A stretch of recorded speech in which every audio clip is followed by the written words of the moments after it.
Welcome to Mic Drop, the podcast where relevancy is irrelevant and we don't give a shit about your feelings.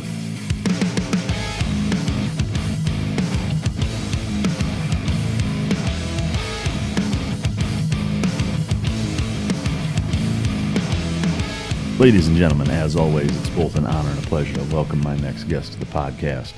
He spent 21 years as a U.S. Navy SEAL and retired. He's done 8 deployments, 3 of which were combat deployments.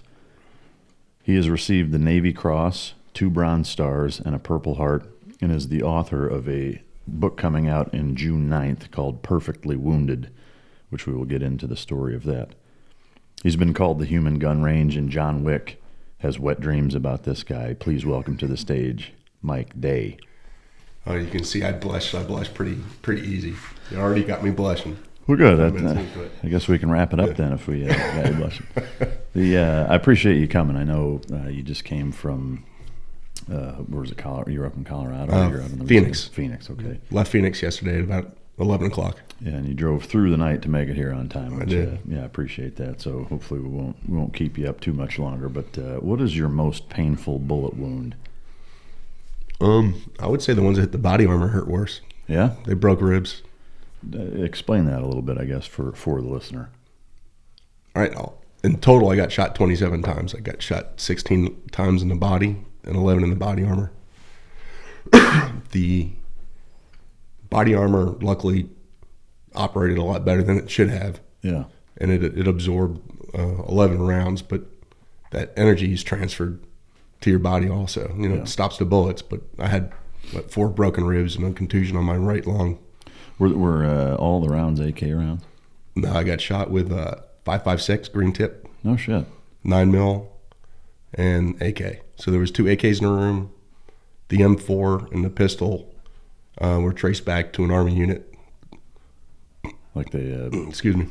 That's right. So like they recovered their weapons or took them or something like that. Yeah, they had the dude's, his LBE, his body armor, his helmet, his night vision goggles. No shit. His name was still in the magazines. Wow. His M4 and his pistol. Was that an Army soldier that was killed? Yeah, out west in Ramadi. Yeah, wow. That's fucking gnarly. We'll certainly get into the details of the story, but just in terms of the lightning round, what's your favorite EDC in terms of a pistol, generally speaking? What do you like to carry? Well, I'm pretty happy with the way that one operated. I mean, that one took a round and blew the hand grips off of it. Yeah. Was that your SIG? I don't want to say that. Yeah. I'm trying to get done the work with me. All right. Well, I'm going to bleep that one out. Yeah. I've been trying to get them to work with me for a while. Well, we'll give them a shout. Yeah. That's a 9 mil, I'm assuming, if we're talking about the same gun, right? It was, and or I guess, what do you carry? Is that what you carry now? No, I actually got a Walther. Really? In my back right now. James Bond over here. That's awesome. That's what you prefer to carry day to day, huh? Oh, well, I carried a Glock 19 around for a little bit. It's a little bit big and bulky. Mm-hmm. I don't like appendix carry. Yeah. I've already been shot in the balls once. I don't need to try it again. Especially by yourself. Yeah. What do they call those? Self-injuries? Yeah. Self-inflicted? Yeah. What's the best thing that's come out of this, would you say?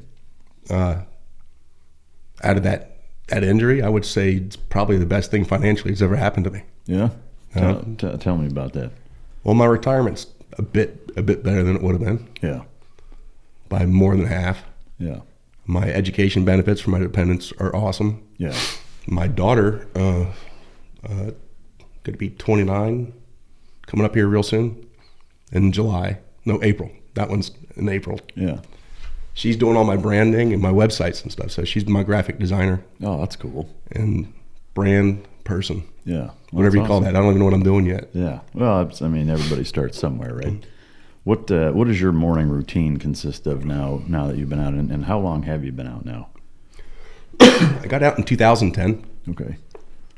So for almost 7 years, I was a wounded warrior advocate for SOCOM Care Coalition. Probably dealt with upwards of 400 people. Some of the worst combat injuries to come out of Iraq and Afghanistan, and I dealt with a whole bunch of different diseases, ALS. Yeah.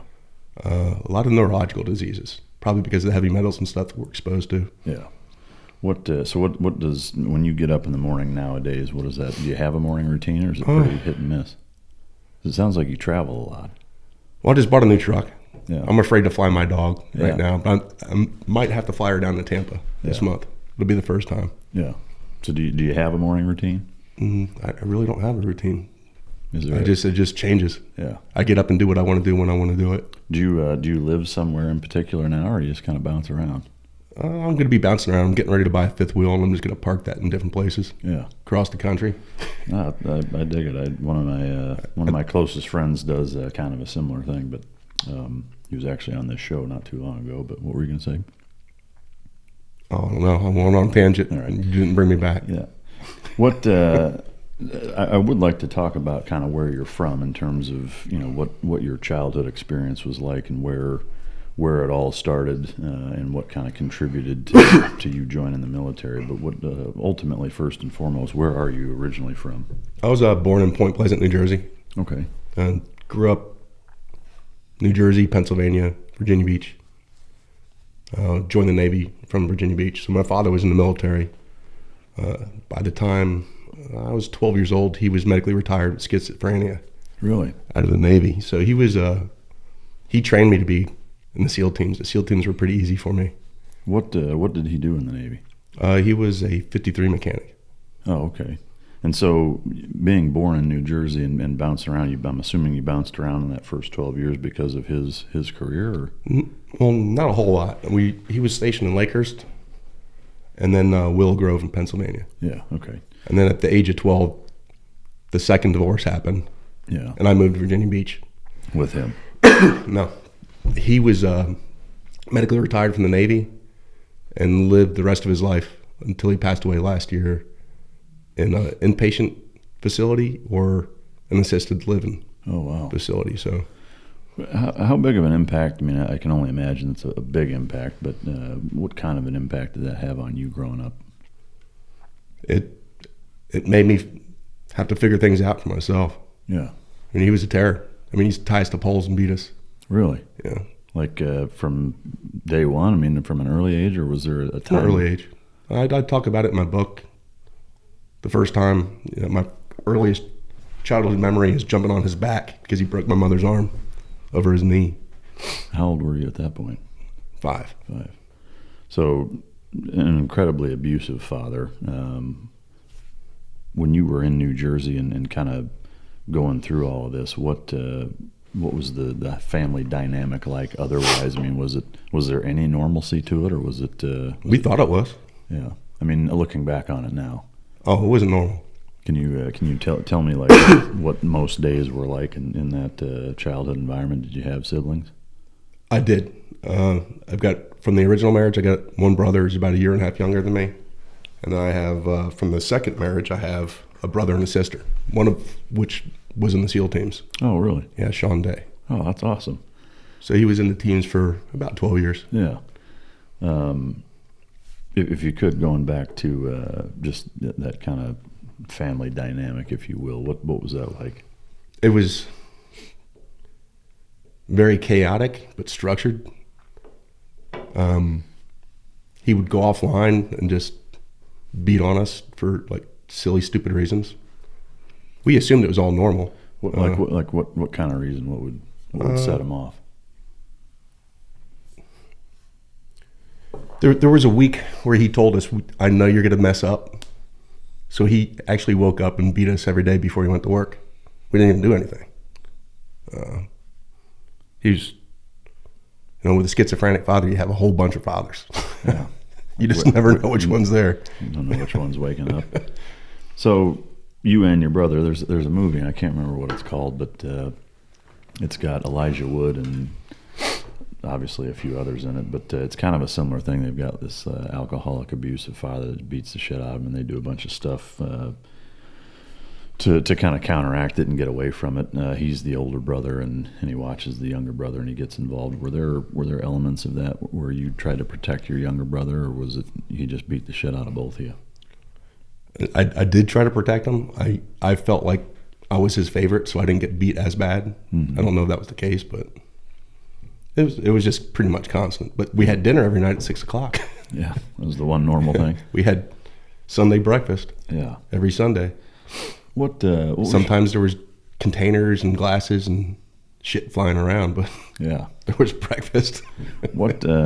So your mom, what was her role in all that? I mean, was she just trying to survive, or what was she doing during these periods? Well, my mother was really young, and she had started dating a black guy.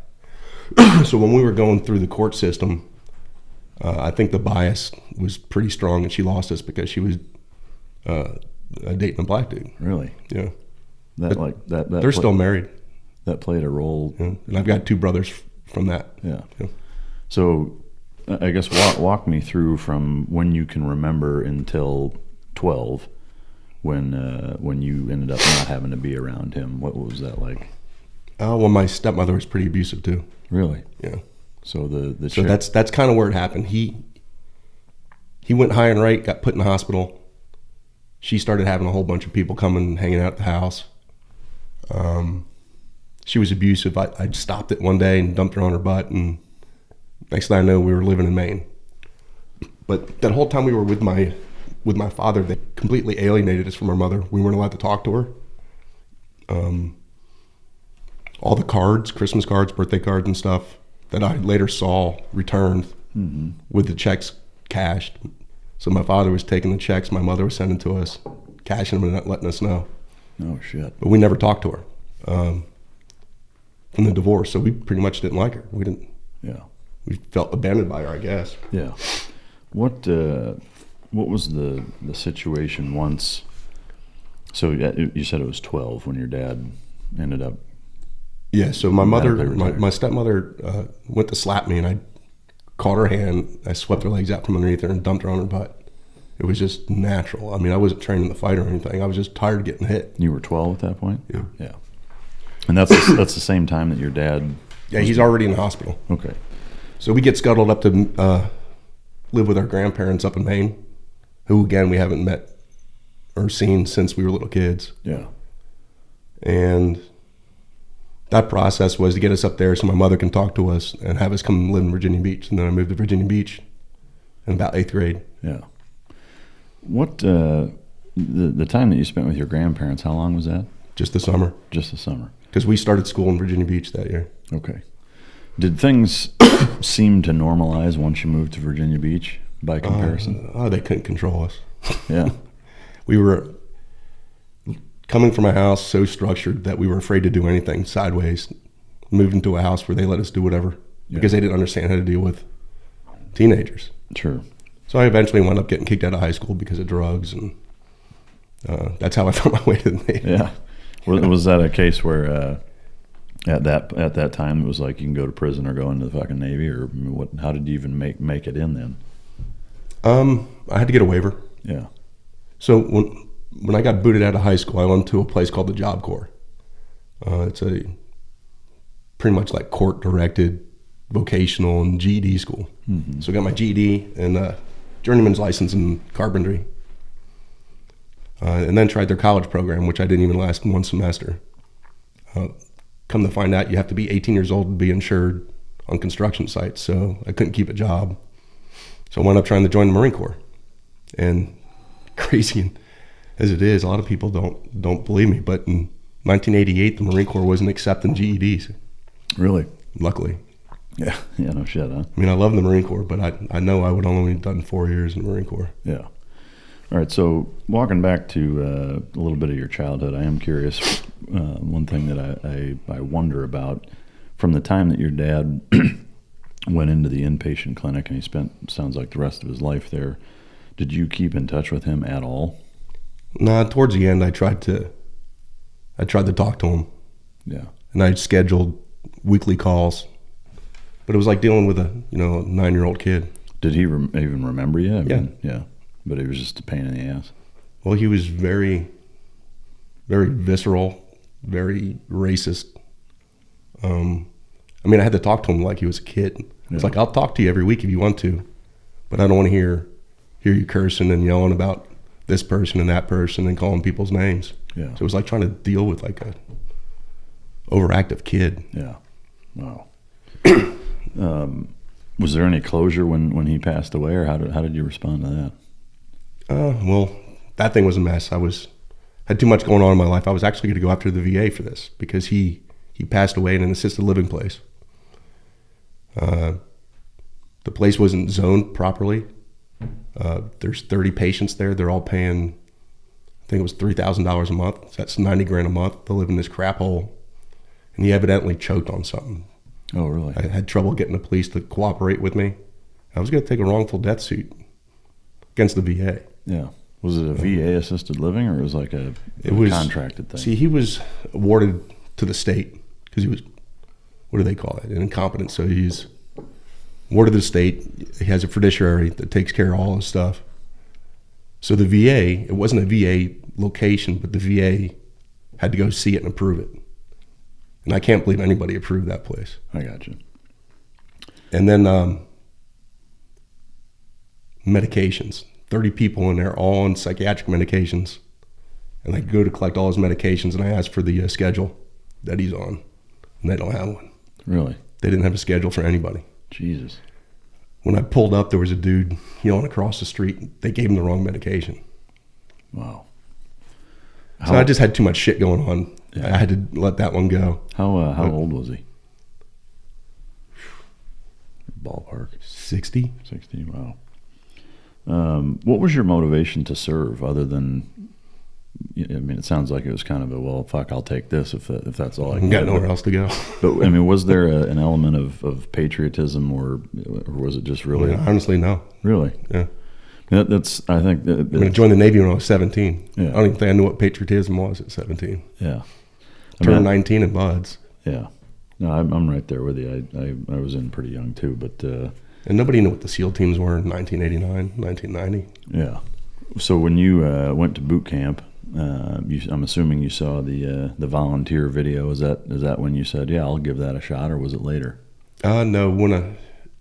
The way guys get to buds now is a heck of a lot more competitive than when I got there. Yeah. I don't even think they would accept me now. And I was the same kid trying to do it right now.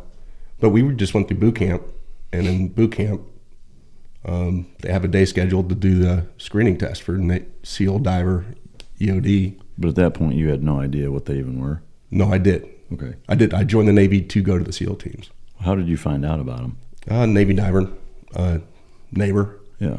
Told me to go join the SEAL teams before I got myself in trouble. This was in high school? Yeah. Yeah.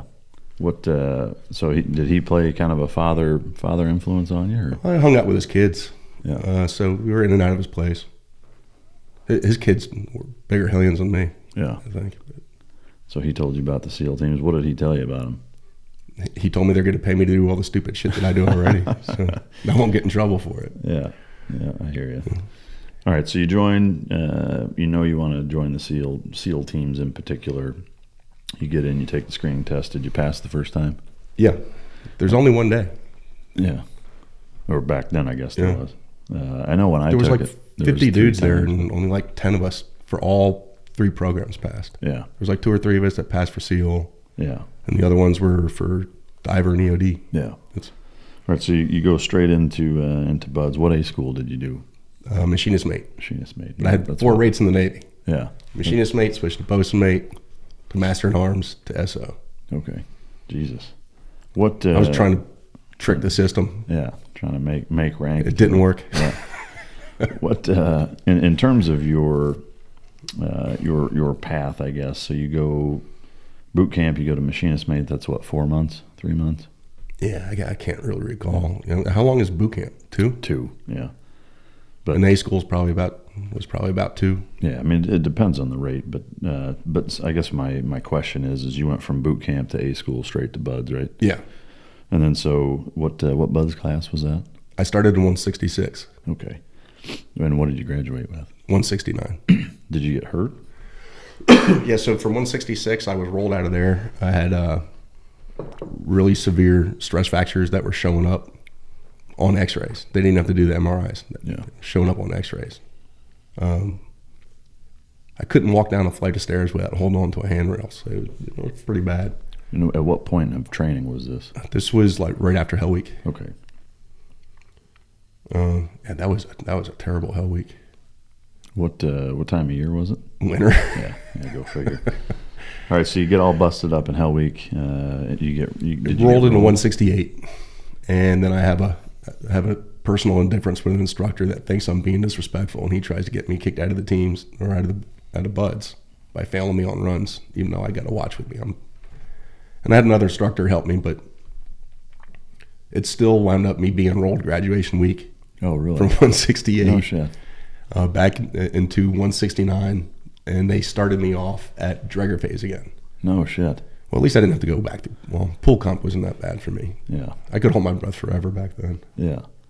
So for those of you listening, some of these things may not make a ton of sense. Pool comp, we've talked about it on a couple episodes, but it's a really rough exercise where you're almost drowned, really. I mean, or the potential for being drowned. A lot of guys do end up, almost drowning or partially drowning. But it's basically where you're wearing twin 80s, you're crawling around on the ground, and the sharks come get you. Yeah, the instructors come down and basically just hammer the shit out of you and take your mouthpiece out and tie it in knots and whip your ass, and you gotta unfuck it in a certain order to be able to pass. It's a pretty tough exercise, but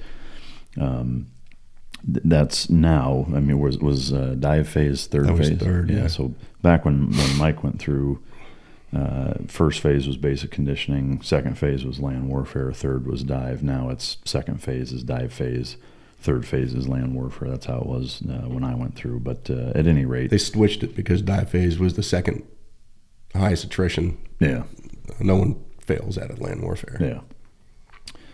Yeah, so a little bit of just clarification there for the listener. But all right, so you get rolled. You have to go through dive phase again after pool comp, or you don't have to go through pool comp again? No, I just start off at Dregger, which means I had to do the 14-mile run again and that 7-mile swim. Yeah. Which I thought was the hardest single evolution. The swim? Yeah, 7-mile swim. Yeah, for sure. It was no joke.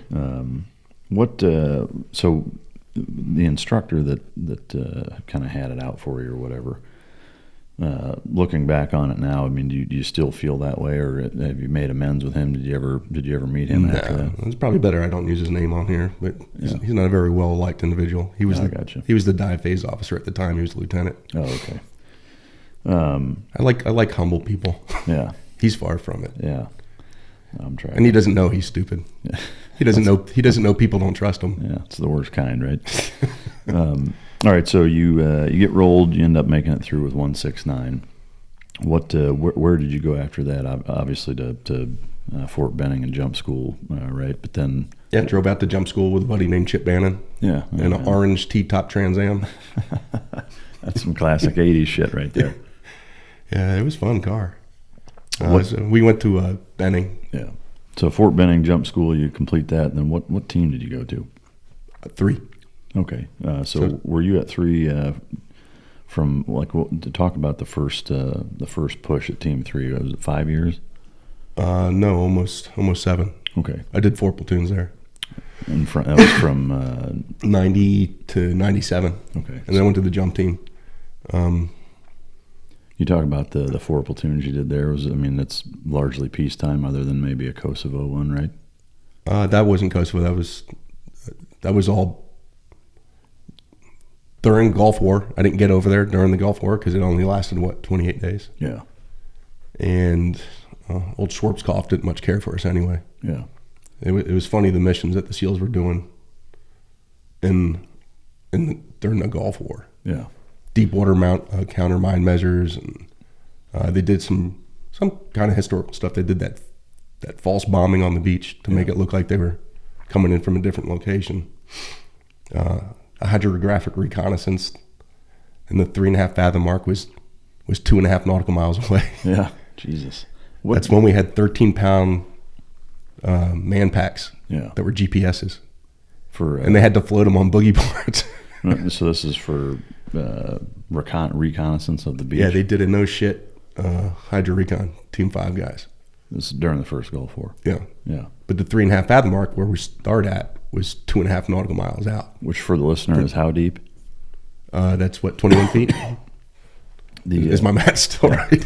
Fuck, I hope so. Knots, miles, Yeah. 3.5 pounds. I don't know. Yeah. But so for your time at Team 3, you didn't end up going to the first Gulf War. What were those 4 deployments like? The first one was the Philippines. So I did a bunch of Southeast Asia, Thailand, Korea,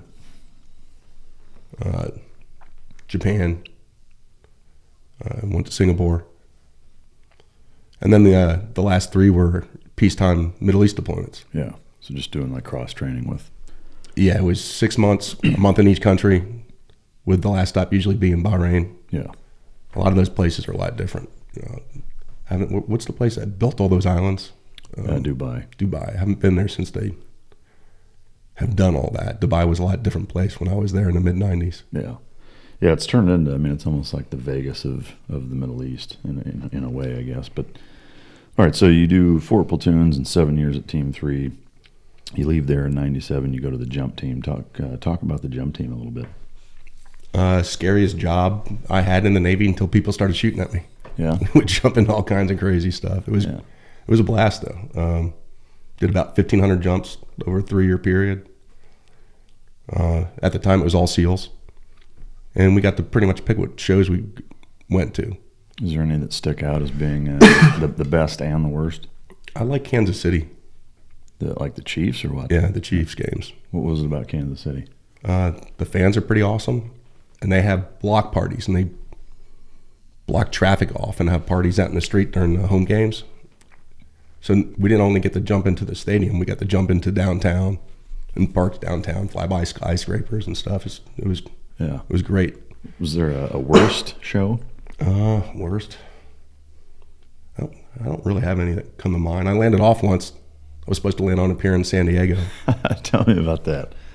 I was the only one that landed in the water. Everybody else landed on the pier. How much shit did you get for that? Oh, you catch a lot of shit in the SEAL teams for everything. Yeah. So. But I mean, that's like epic fucking. Well, that and then I fried the AAD, and the riggers got to clean all that stuff up. So it cost me a nice bottle of booze. Yeah. Every time you pack a reserve, I've had 9 cutaways. Really? Yeah. So keep buying booze for all these riggers. So on the jump team, you said you have 9 cutaways. 9 on the jump team, just 6 on the jump team. You've had 3 outside the jump team? I was working at TradeEt until like 5 months ago. I was teaching military free fall for a while until I tore my pec off my arm. I had 3 cutaways there because my back wasn't working. Oh, okay. And then I went and taught CQC in South.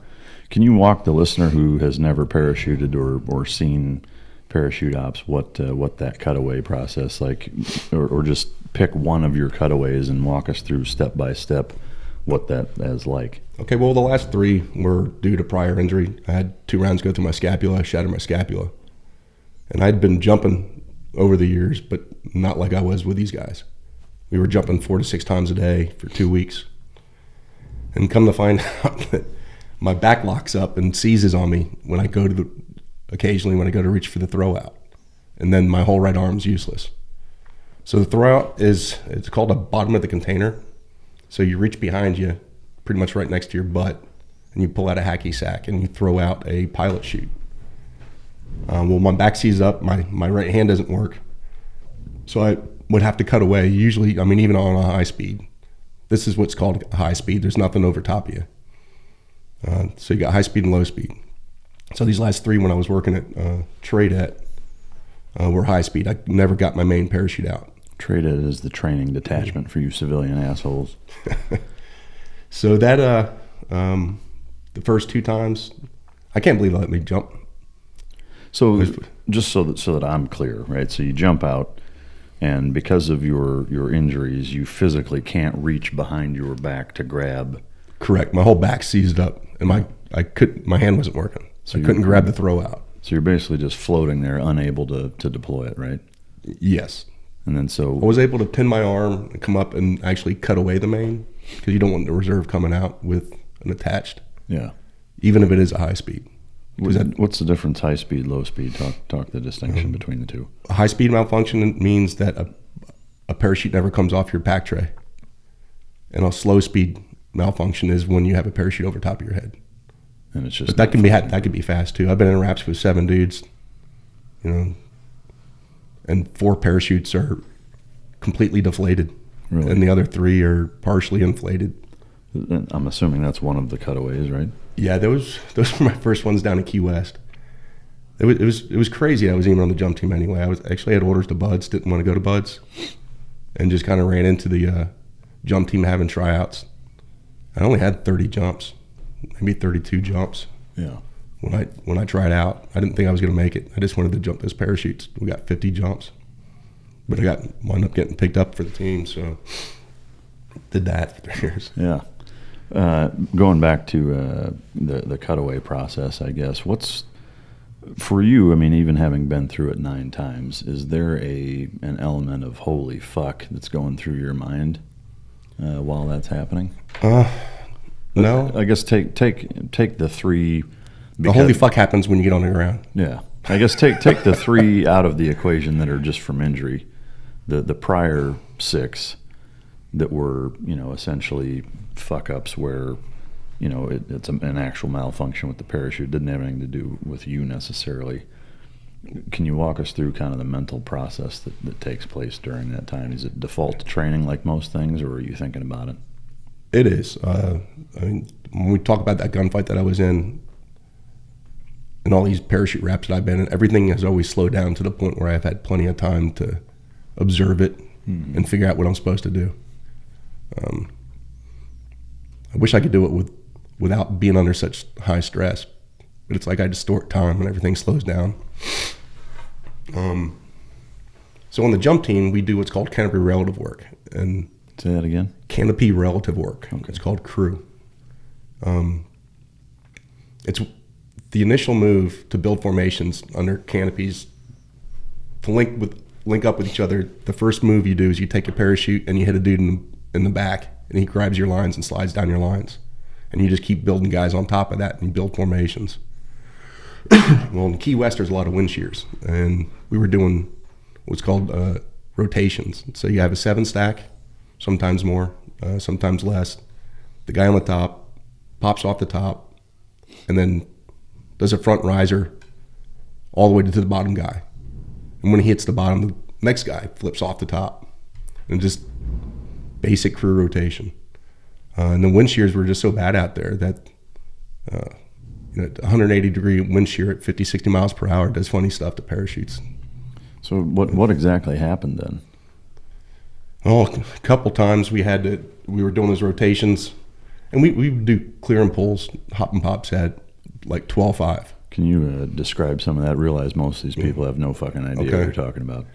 I grew up in the SEAL teams. Everything's just yeah. For those that didn't, a clear and pull is when you jump out of the airplane at 12,500 feet and immediately open your parachute, and then we do crew all the way down. Do the canopy relative work. What was the question?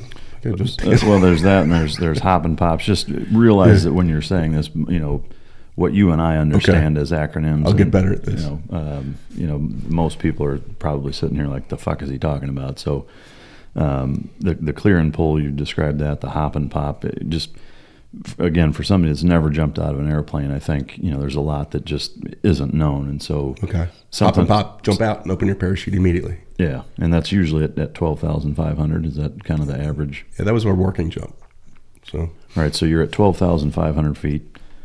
You jump out, and this major malfunction. You jumped out at 12.5, and was that a hop and pop type of thing? Or yeah, all the cutaways I had down there. I had 2 cutaways on my first winter training down there. We'd go to Key West for a month in January, and I had my first 2 cutaways down there. Yeah, because of wind shears. And so I guess walk us through. You jump out, and then what happened? Like we were talking about earlier, building 7 stacks. So 7 dudes fly up, they hit each other in the butt, your feet and everybody else's lines, guys popping off the top and hitting the guy on the bottom. Popping off the top of the canopy? The 7 stacks, yeah. So there's 7 parachutes flying. The top guy pops off, he flies all the way down to the bottom. And when he gets to the bottom, this guy pops off and he flies all the way down to the bottom. So it's like an elevator almost, like you're like a... Yeah, and when you're good at it, you can take the nose of your parachute and you're actually clipping the guy's tail. Like your nose is hitting his tail on the way down. Oh, wow. It's almost like a Pez dispenser, right? But the margin of error is pretty... when you miss, you get into a wrap. Yeah. And so, that's where your parachute wraps with another parachute. Yeah, and I've seen 7 stacks turn into a big mess where there's 3-4 parachutes deflated. The other ones are partially inflated, flying different directions. Just looks like an amoeba. And so at that point, does everybody cut away then? No, it kind of works itself out. Usually a handful of guys get popped out. By the end, it's usually only 2 guys that are kind of hooked up. That they'll actually cut away from their main chutes and deploy their... Or one. Yeah. I've been in a wrap that had 7 dudes in it. Everybody got punched out. Nobody had to cut away except for me because my retraction system was attached to another guy's retraction system. Okay. And we were having a conversation in a helicopter spin.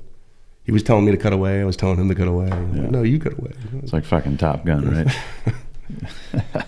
Like playing chicken. At what elevation are you at in most of these times? Obviously, it's between 12.5 and 0. But is there a point at which... The lowest malfunction I ever had was at 1,500 feet. That was kind of scary. So you cut away at 1,500? I had to do a canopy transfer. My reserve came off my back in a formation at 1,500 feet. So describe that, because I don't even understand that, I guess. Okay, so we were in a 2-stack, and I was underneath the guy that was piloting it, and I felt my reserve just fall off my back. We were already underneath our main parachutes. So when that happens, you either got to gather it up, or when it starts to fly, the way we teach guys is when it inflates and gets to about shoulder level and it starts to come up, you can cut away and do a canopy transfer. You fall up underneath that, the main parachute goes away. Okay. Or you can fly both the canopies, which is just as safe. Yeah. But you cut yours away, or you flew both of them? No, I did a canopy transfer. And so what is that? How does that work? Well, the main parachute goes away and you just fall up underneath the reserve. When you say it goes away, you're cutting it away? Yeah. Okay. So then you're just under your reserve at that point. Correct. And with the reserve is quite a bit smaller than the main. You're traveling faster under the reserve, I'm assuming. You are. There's a difference in sports parachutes. Yeah, the reserves could be a little bit smaller. They're designed to open up from a standstill inside of 400 feet, so they open fast. Yeah, they open fast. And this is what you're jumping, the sports ones at this yes. point. Yes. Yeah. Okay. I've got more jumps on sport rigs than I do on NT1 XX. Yeah. It was the military version of free fall parachutes. Was that the closest call you ever had? There was like 5 events on the jump, 6 events. 2 of them were broken lines. The other ones were all crew, and the 1 canopy transfer. Yeah. So 3 wraps. We got a bunch of parachutes from the manufacturer, and I think they used the wrong thread. And we just had lines that were popping off parachutes, and whole cells were blowing up. And yeah. So the jump team to me is kind of a strange animal, in that I get the recruiting piece. That's an important component, but I mean, a lot of guys have gotten fucked up over there. It seems bordering on counterproductive from my standpoint. What is your take, having actually been there? And I'm sure you know some guys who have either lost their lives or gotten fucked up to the point where they had to retire or what have you. Well, Jeff Smith is paraplegic from the sternum down because he landed in the Jack Murphy Stadium on his butt and had a compression fracture. Tommy Marquis, who's gone now. Watch that dude fly into a bunch of seats and rip up seats in Qualcomm and walk away from it. Tommy was one of those guys you get hit with a bat. And, yeah. There was a lot of injuries. But I mean, do you think, like, looking at it from the big picture, that it's worth having around? We don't need recruiting into the SEAL teams anymore. Yeah. I mean, does the jump team still exist? Yeah, but I think it used to be all SEALs, but the Navy changed it. They had to leave it open to everybody, so I think it's more boat guys and EOD. Yeah. I mean, I guess it's like air shows. Like, it's cool, but it's kind of like, at this point, it seems fucking counterproductive. Like it's more trouble than it's worth, But it was fun. Yeah, I don't doubt. There was nothing going on 96 to 99. Yeah. They used to call us the leap fags. I'm like, "Man, what are you guys doing? You're doing a whole lot of nothing just like us." So yeah, you're just doing it at air shows and fucking football games, right? All right, so here's from a capability standpoint, though. We don't do a lot of jumping operationally. I know there's some. Do you think it's an over practiced or overblown capability, or do you think, as much time as you've spent under canopy, that it's a worthwhile? They're bouncing that back and forth. So the medals for us on the white side is just be able to follow a boat. That's all we have to do. Yeah. The medals? Yeah. What do you mean? Those are the. Oh God, you gotta ask me again. I shouldn't use acronyms. I can't remember. It's mission essential. Something. Basically a qualification. Yeah. All right. They're like, okay, you will do these evolutions so that you can accomplish this mission. Okay. And one of them is being able to jump out of a plane and follow a boat. Right? Yeah. I mean, to me that makes sense, but because the white side, we don't use it to do any other form of insertion. Yeah. And for those of you listening, the white side is the non-tier 1 assets. In other words, not the Team 6 guys. All right. So you spend 3 years at the jump team. You have a couple of close calls, nothing huge. Where do you go from there? I go to Team 8, do a couple deployments there. That's where I did Kosovo. And how was that? It was cool. I mean, we were all like, man, this is only show in town right now. Yeah. Making sure my dog's not eating your wires. Yeah. Yeah, I'm sure we'll hear it. So we were pretty excited about it, and we got to do some cool things there. We did a whole bunch of special reconnaissance. It was a lot of hard work, a lot of mountains. I left that place with some terrible hemorrhoids, carrying that 100-pound rucksack all over the place. I am curious, having been to Iraq for 2 deployments and being as in the thick of operating as can be, how do you contrast the feeling, more than anything, just the feeling of being in Kosovo? Did it feel the same in terms of, when you're going out and doing things of the level of danger, or was it disparately different from your feeling in Iraq? At the time, because I didn't have any other reference, it felt like the real deal. It felt like the real deal. Did you guys mix it up at all with anybody? No. We almost got into a firefight with a bunch of turtles. Really? Eating our shit. And we were sitting on an SR, and it literally sounded like a squad coming through the woods. Yeah. So that's a special reconnaissance. So you guys are we didn't have night vision goggles. Yeah. So it's nighttime, you're out, and you hear what you think is an approaching element, and it turns out to be a bunch of fucking turtles. It was. Wake up the next day, and the turtles are eating our crap. Oh, that's fucking great. Well, we're supposed to carry out what we carry in, right? Well, that's one of the reasons, I guess, right? So I'm getting into a firefight with a bunch of turtles. That's priceless. All right. How long were you in Kosovo for? That deployment, about 4.5 months. Okay. And then I got to do a little bit of EUCOM. So you go to EUCOM being European Command. What you went from there to what, Germany? Yeah, the unit was there. Yeah. That was, what was that, 2? Unit 2? Yeah. And so what did you do in Germany? We just bounced around to a couple other countries. I went to Denmark, Estonia. It was just training? FID, Foreign Internal Defense, training. Training with foreign NATO forces, other NATO forces, other special forces. Was there one group in particular that you worked with that seemed to have your respect more than the rest? Like, did any unit stand out as being like, yeah, these guys are fucking legit?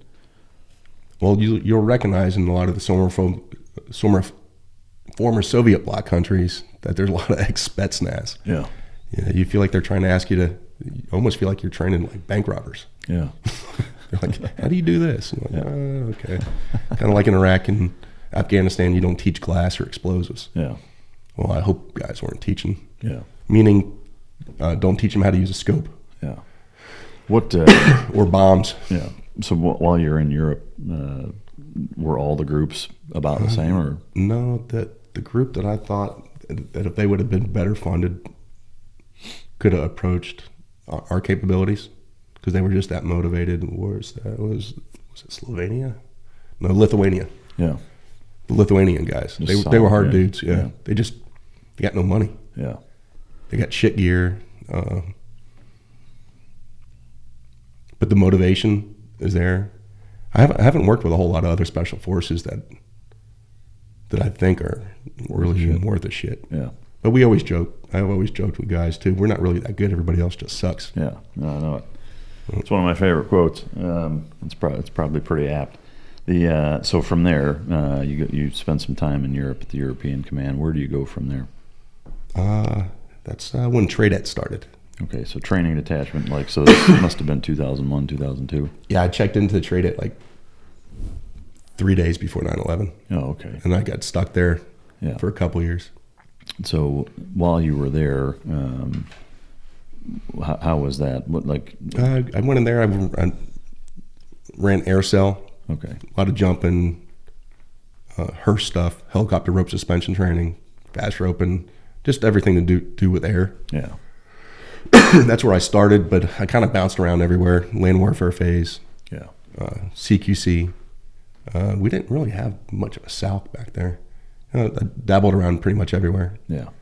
You were there for 2 years? Yeah, it was about 2.5 years, and then I went to 4. Okay. So you go to SEAL Team 4, it's post 9/11. Tell me what that was like. Well, I was very excited to get back there. I was a chief, but I had to do my time there to get my slot, so I did the ASOT stuff. We won't get into what ASOT means, but it's an advanced skill set that's really about all we can talk about. But there's all kinds of crap on that open source. I just talk to people. Yeah, I guess just for the sake of. I was a communicator. Yeah, I communicated with people. Yeah. So what was the gist of that then, for what you can talk about? Well, I wound up living with an ODA team. Team 4 at the time I think we had 9 details. And the ODA is Green Berets basically.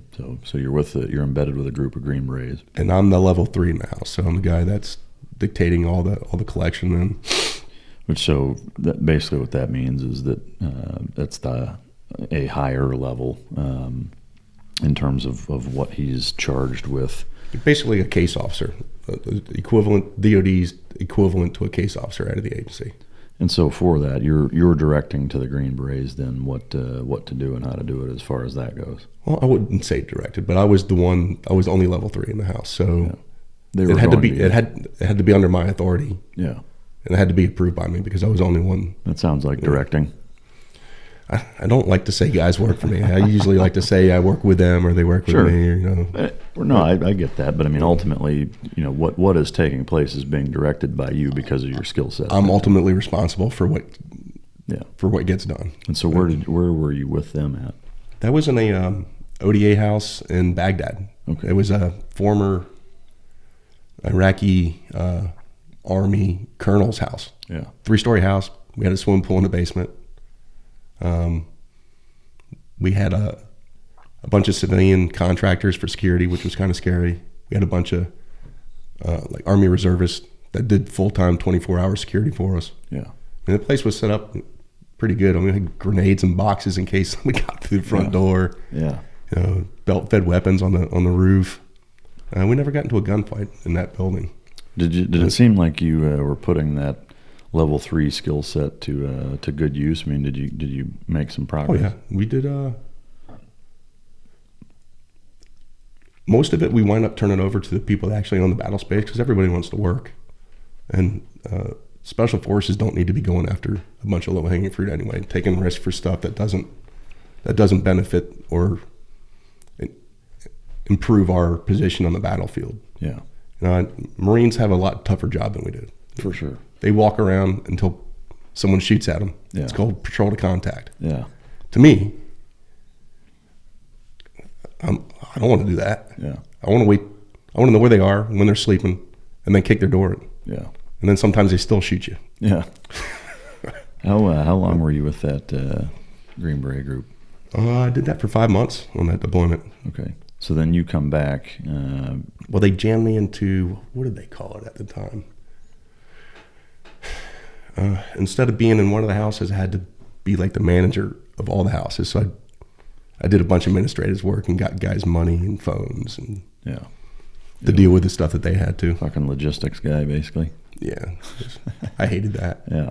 That and my operations job were the 2 jobs I hated the most in the Navy. Yeah. How long were you in the logistics thing after the 5.5 months with the? Just I think it was close to 2 months. Yeah. After that, did you go back to Team 4? Yeah, I came back and I did my platoon chief slot after that one. So another deployment to Iraq. Mm-hmm. And is this where the big story in the book takes place? Yeah. All right, so you go back to Team 4, you pick up a platoon chief spot. So now you are the chief of a SEAL platoon at SEAL Team 4, and you're getting ready to go back to Iraq. Anything in particular during the workup, or was it pretty standard getting ready to deploy back? Pretty standard. I can say that was probably the best group of guys I worked with. Oh, yeah. Guys just seem to be more knowledgeable than they should be for where they were. Guys in their second platoon. They taught me how not to be a micromanager. They taught you that, huh? Or did they fucking haze you? No, they would play tricks and shit on me, but they'd always tell me when I started the micromanage, get out of my back pocket. So, hey, chief, get out of my back pocket. Yeah. I'm like, all right, don't fuck it up. So good group of dudes, no trouble awesome. with any of them? I mean, they made my job easy. Yeah. And OIC was solid, I'm assuming? Yeah. There's always going to be some weak characters in the bunch, but we had very few. Everybody was really knowledgeable. I had E6s that had more combat deployments than me that were more knowledgeable than I was. Yeah. I mean, that makes they pretty much did my job. I was like, yeah, just let me tell me when I'm supposed to be here. Yeah. I'd like to take a quick minute to recognize our sponsor, Origin Labs, via Jocko Fuel. This is a company that's been supporting the podcast for quite some time now. Episode after episode, they continue to deliver, both with the support of the podcast as well as products for the guests and myself included. I drink Jocko tea. I drink a lot of the Go. It's been my go-to. In fact, it's in this cup right here. I love the stuff, as well as a lot of the other Origin Labs and Jocko products, whether it's the krill oil or the Joint Warfare. There's a host of other ones too that they have. They make gis, they make boots, they make jeans, which I have some of. And it's just a great American-made company that I stand behind. They stand behind me, and they've just been a staunch supporter of the podcast. So I encourage you to go to Origin Labs, Origin Maine, Jocko Fuel, and check out their products and support them, because they're a phenomenal veteran-owned or partially owned company, and a huge veteran supporter company everything's made in America. So go check them out. Thanks. Was there any element of I don't know, from a pissing contest or like an ego standpoint that you had trouble with having guys junior to you with more experience and kind of dictating, or not dictating, but you know what I mean? Like, did that rub you raw, or was there any insecurity with that, or did you handle that pretty well? No, I did pretty well. Maybe I should ask them. I knew what I didn't know. I knew my ego's not going to tell me that I should try to act like I know something better than somebody else when I know that they know it better. Well, because there's a lot of that. You know, I mean, I watched it and trade it. Yeah. I watched leadership that won't participate with their guys. Yeah. And they don't know that their guys don't trust them. Yeah. They're just fucking walking blind. All right, so you guys get ready to go back over. You end up going over, if you could, walk us through kind of the the start of that deployment. Most specifically, when you guys touched down, was the op tempo, what year was it, and was the op tempo crazy right out of the gate, or kind of walk us through that feeling when you first got there? Op tempo was nuts from the very beginning. So you guys are super busy right out. Yeah, so for the first 2 weeks, it was just a matter of trying to figure out who was who. Our turnover was terrible. We didn't have any good phone numbers. And what year was this? 2006. Okay. So, I mean, 2006 into 2007. Yeah. So, I mean, that's right at the height of when it was pretty much the nastiest in Iraq, right? I mean, I did 140 DAs on this deployment. Yeah. We didn't have a dude that did less than 100. Yeah. It was crazy. So, for those of you listening, those are basically raids. DA is direct assault. So, if you're doing 100 to 140 on a 6-month deployment, that's a busy fucking deployment. And then it wasn't just that. I mean, we were dealing with the MIT teams. Those the groups. There was 3 MIT teams in Fallujah. MIT team is what? And an acronym I don't know, but what they are is an embedded army, and they're usually reservist unit that has an Iraqi group of people working with them also. So they'd take them on patrols, and so we were trying to advise them, do that. We were trying to teach medical classes out there. There was all kinds of stuff going on. Yeah. We had our own little, I don't want to call it buds, but our own little selection course where we were pulling guys out of the 2nd Iraqi and 4th Iraqi Army Brigade.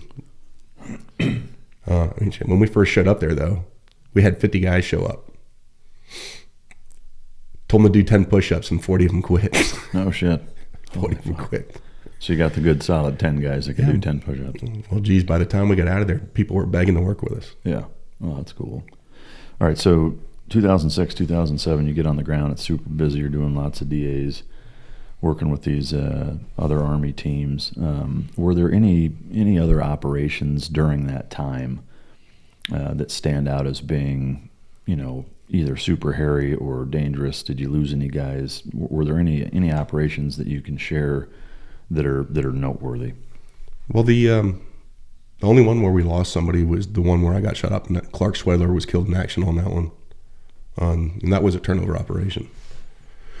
We were about a week and a half from coming home. We were turning over with Team 10. I don't know if you know Jay or talked to Jay Redmond. Oh, yeah. But it was his group that was replacing us. Oh, okay. And Jocko was actually out west at the time. Yeah.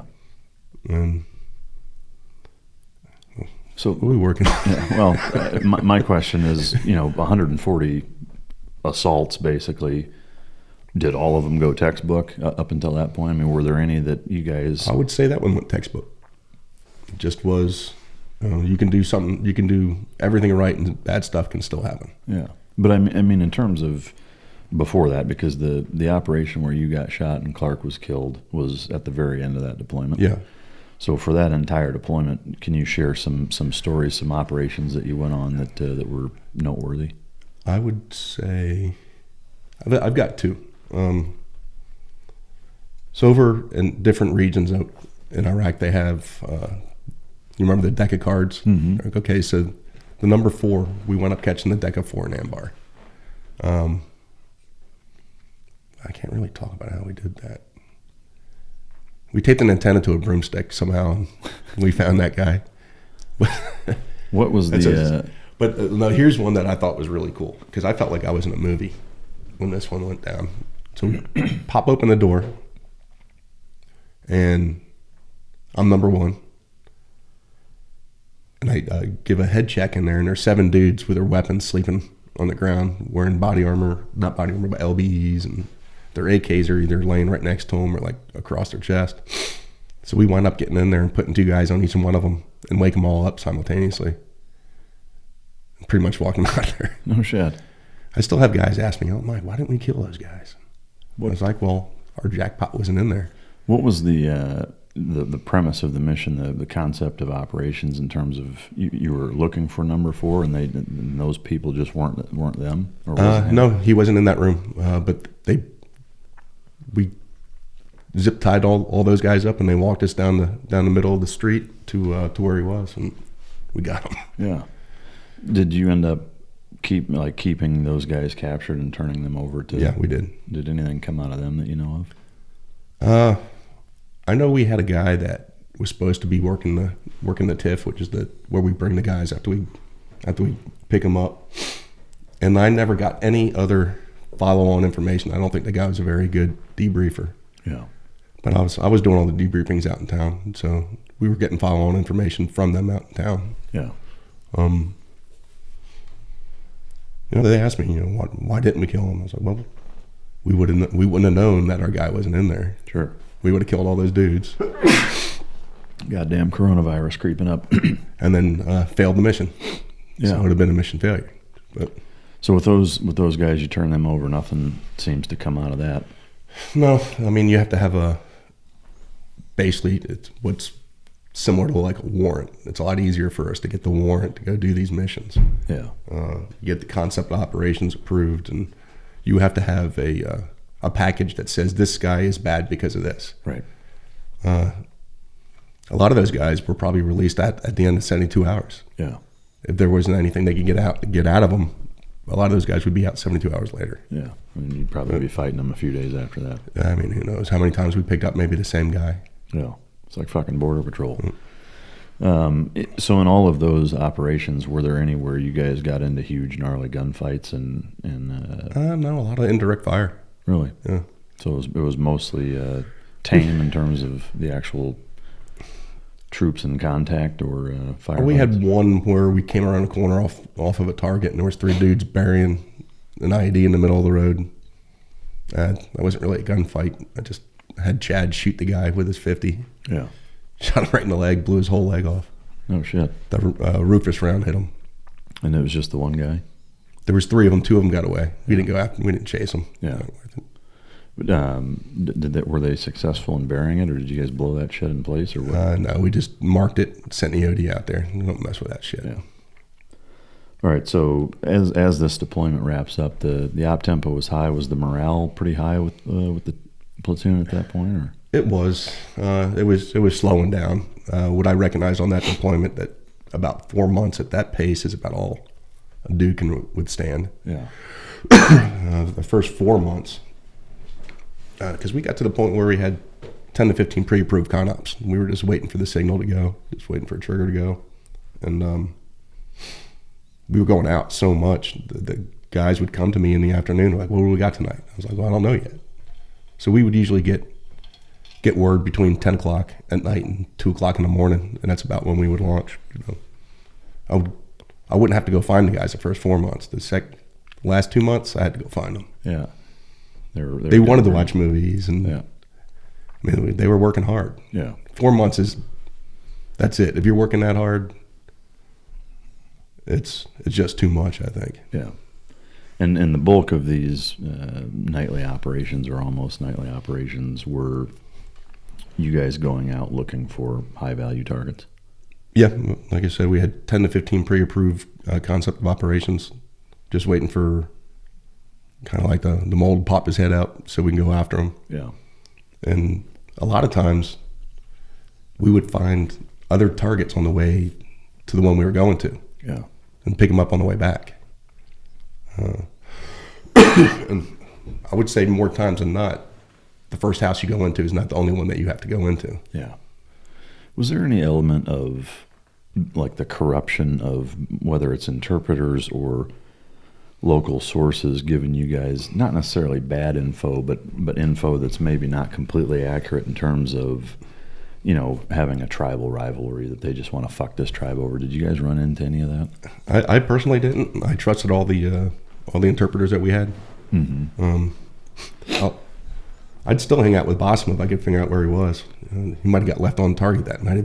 One of the guys didn't trip over him. He was so scared that he had curled up in a ball in the ditch. This is one of your interpreters? Yeah. He used to put like donuts and stuff in his LBE.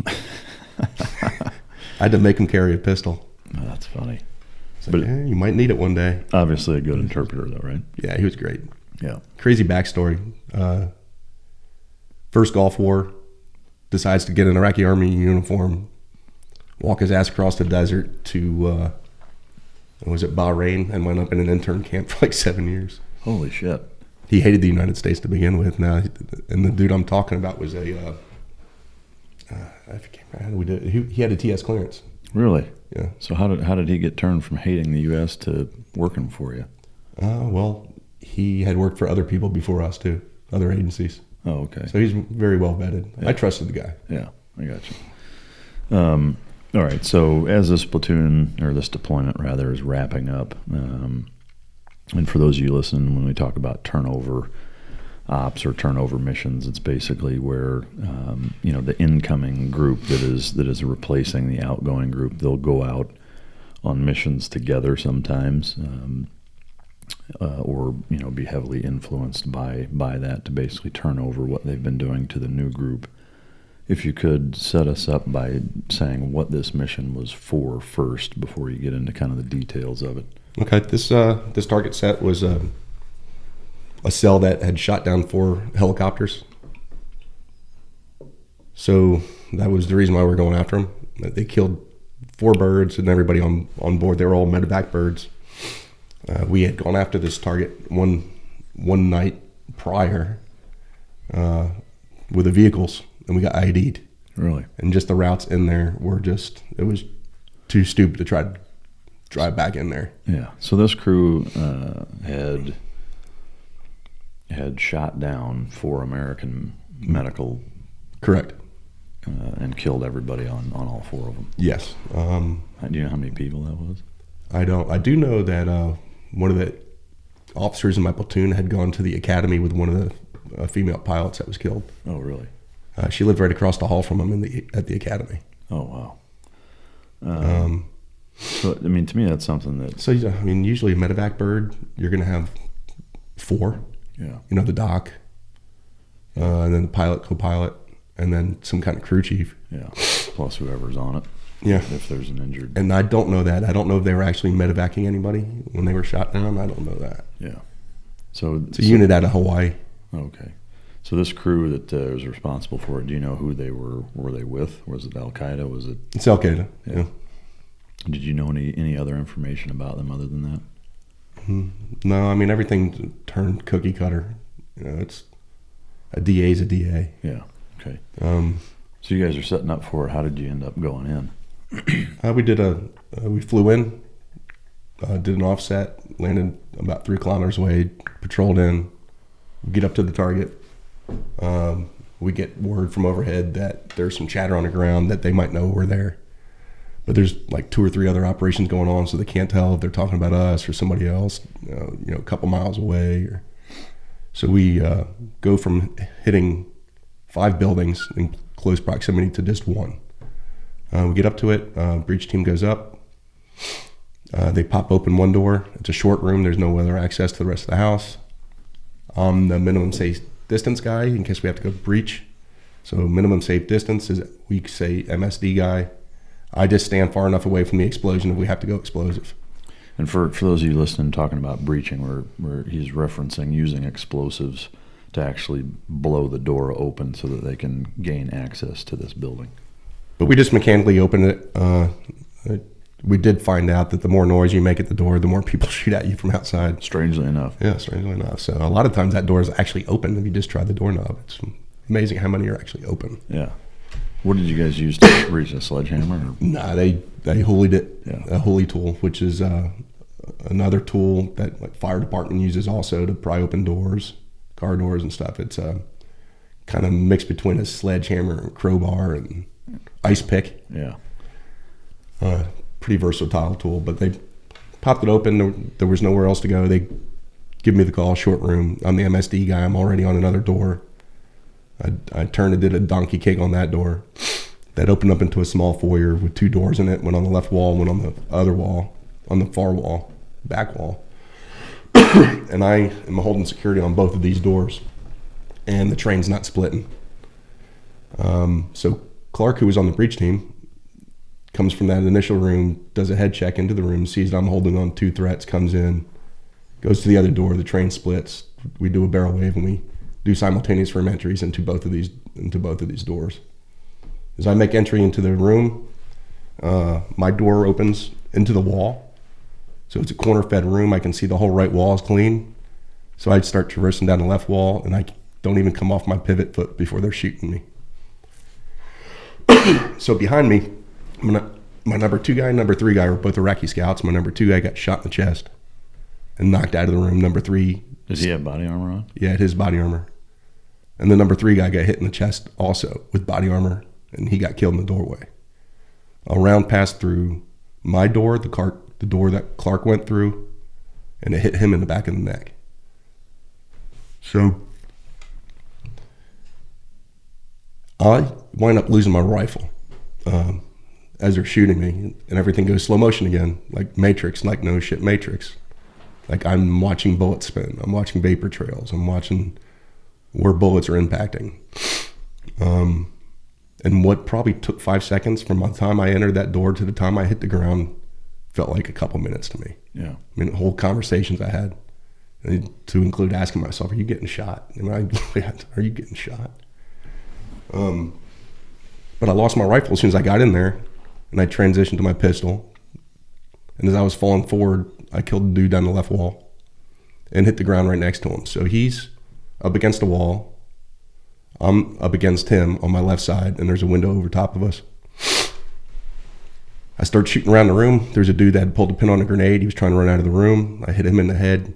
He falls to the ground, blows up, and I get knocked unconscious. The guys are still behind me trying to get in, but there's still 2 dudes in the room with AKs sawing up the door jamb. They can't get into the room. They ask for status in the house. I'm unconscious. I can't respond.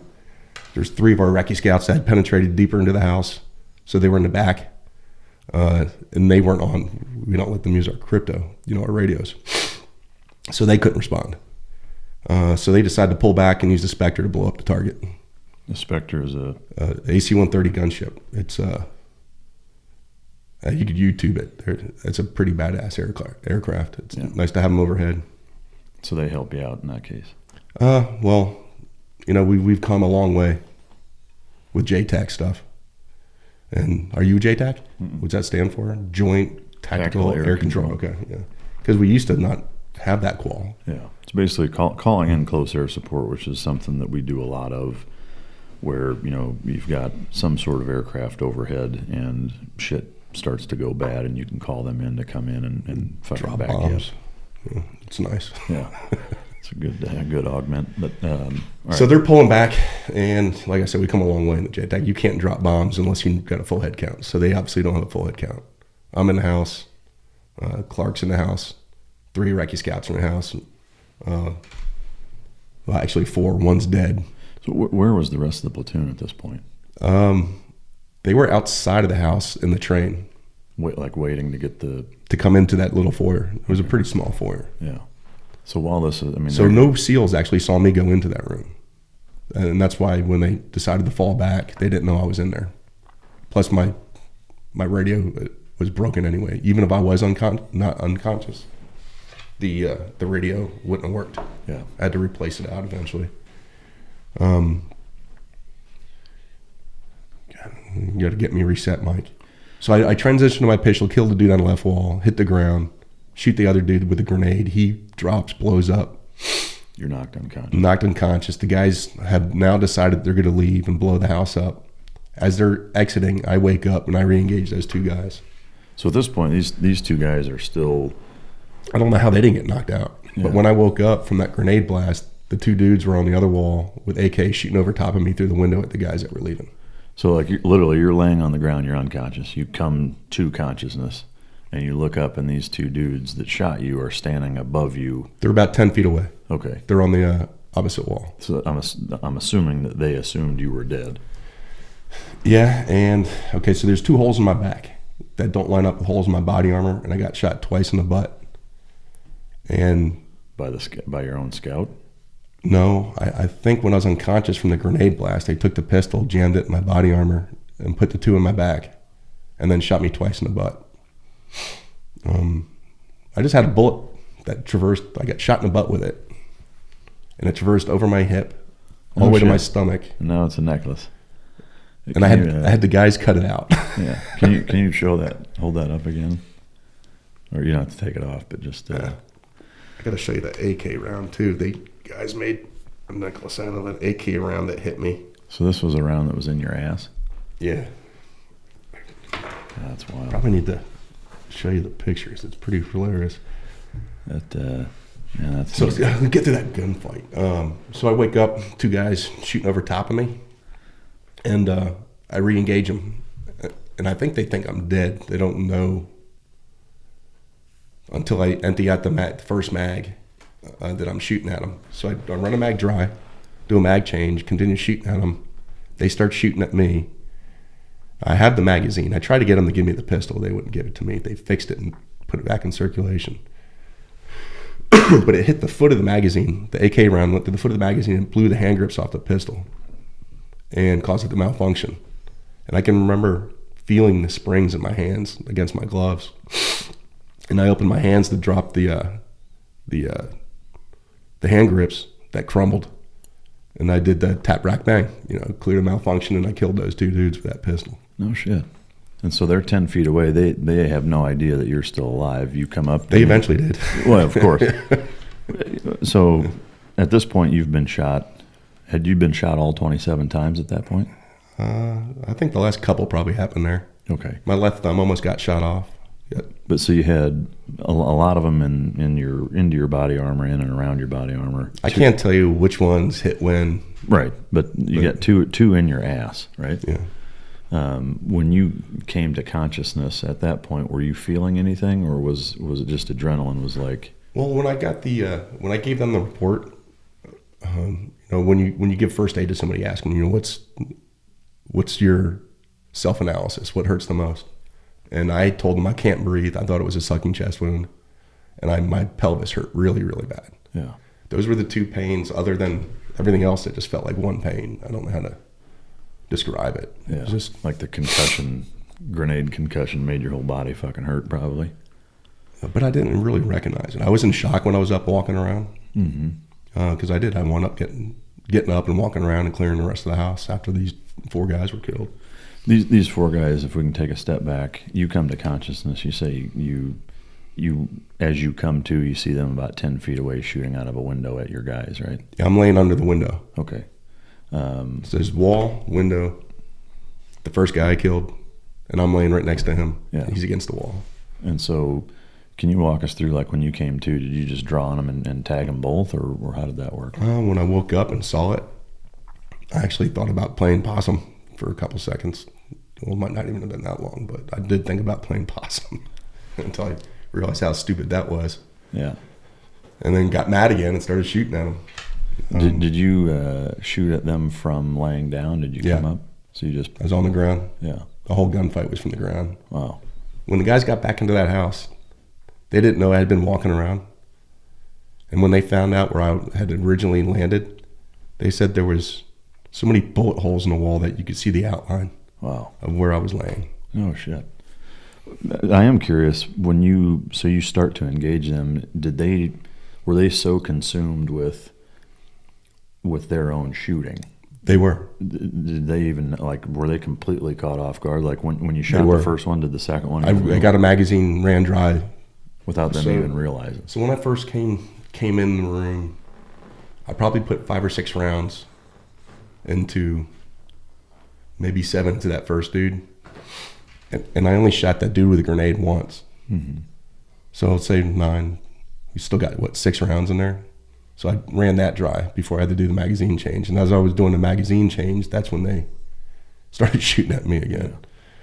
Yeah. And so at that point, the first 6 rounds that you dumped into them, do you have any idea where they went? I mean, did you get one of them with those 6 rounds, or both of them? Oh, yeah, I killed him. I knew he was dead. Everything slowed down to the point where, I watched his eyes die. Yeah. This was all slow motion. In the movies, they show guys getting shot and it blows them backwards. My legs just came out from underneath me and I fell forward. But I watched all those rounds go into that dude. And I watched him die. Yeah.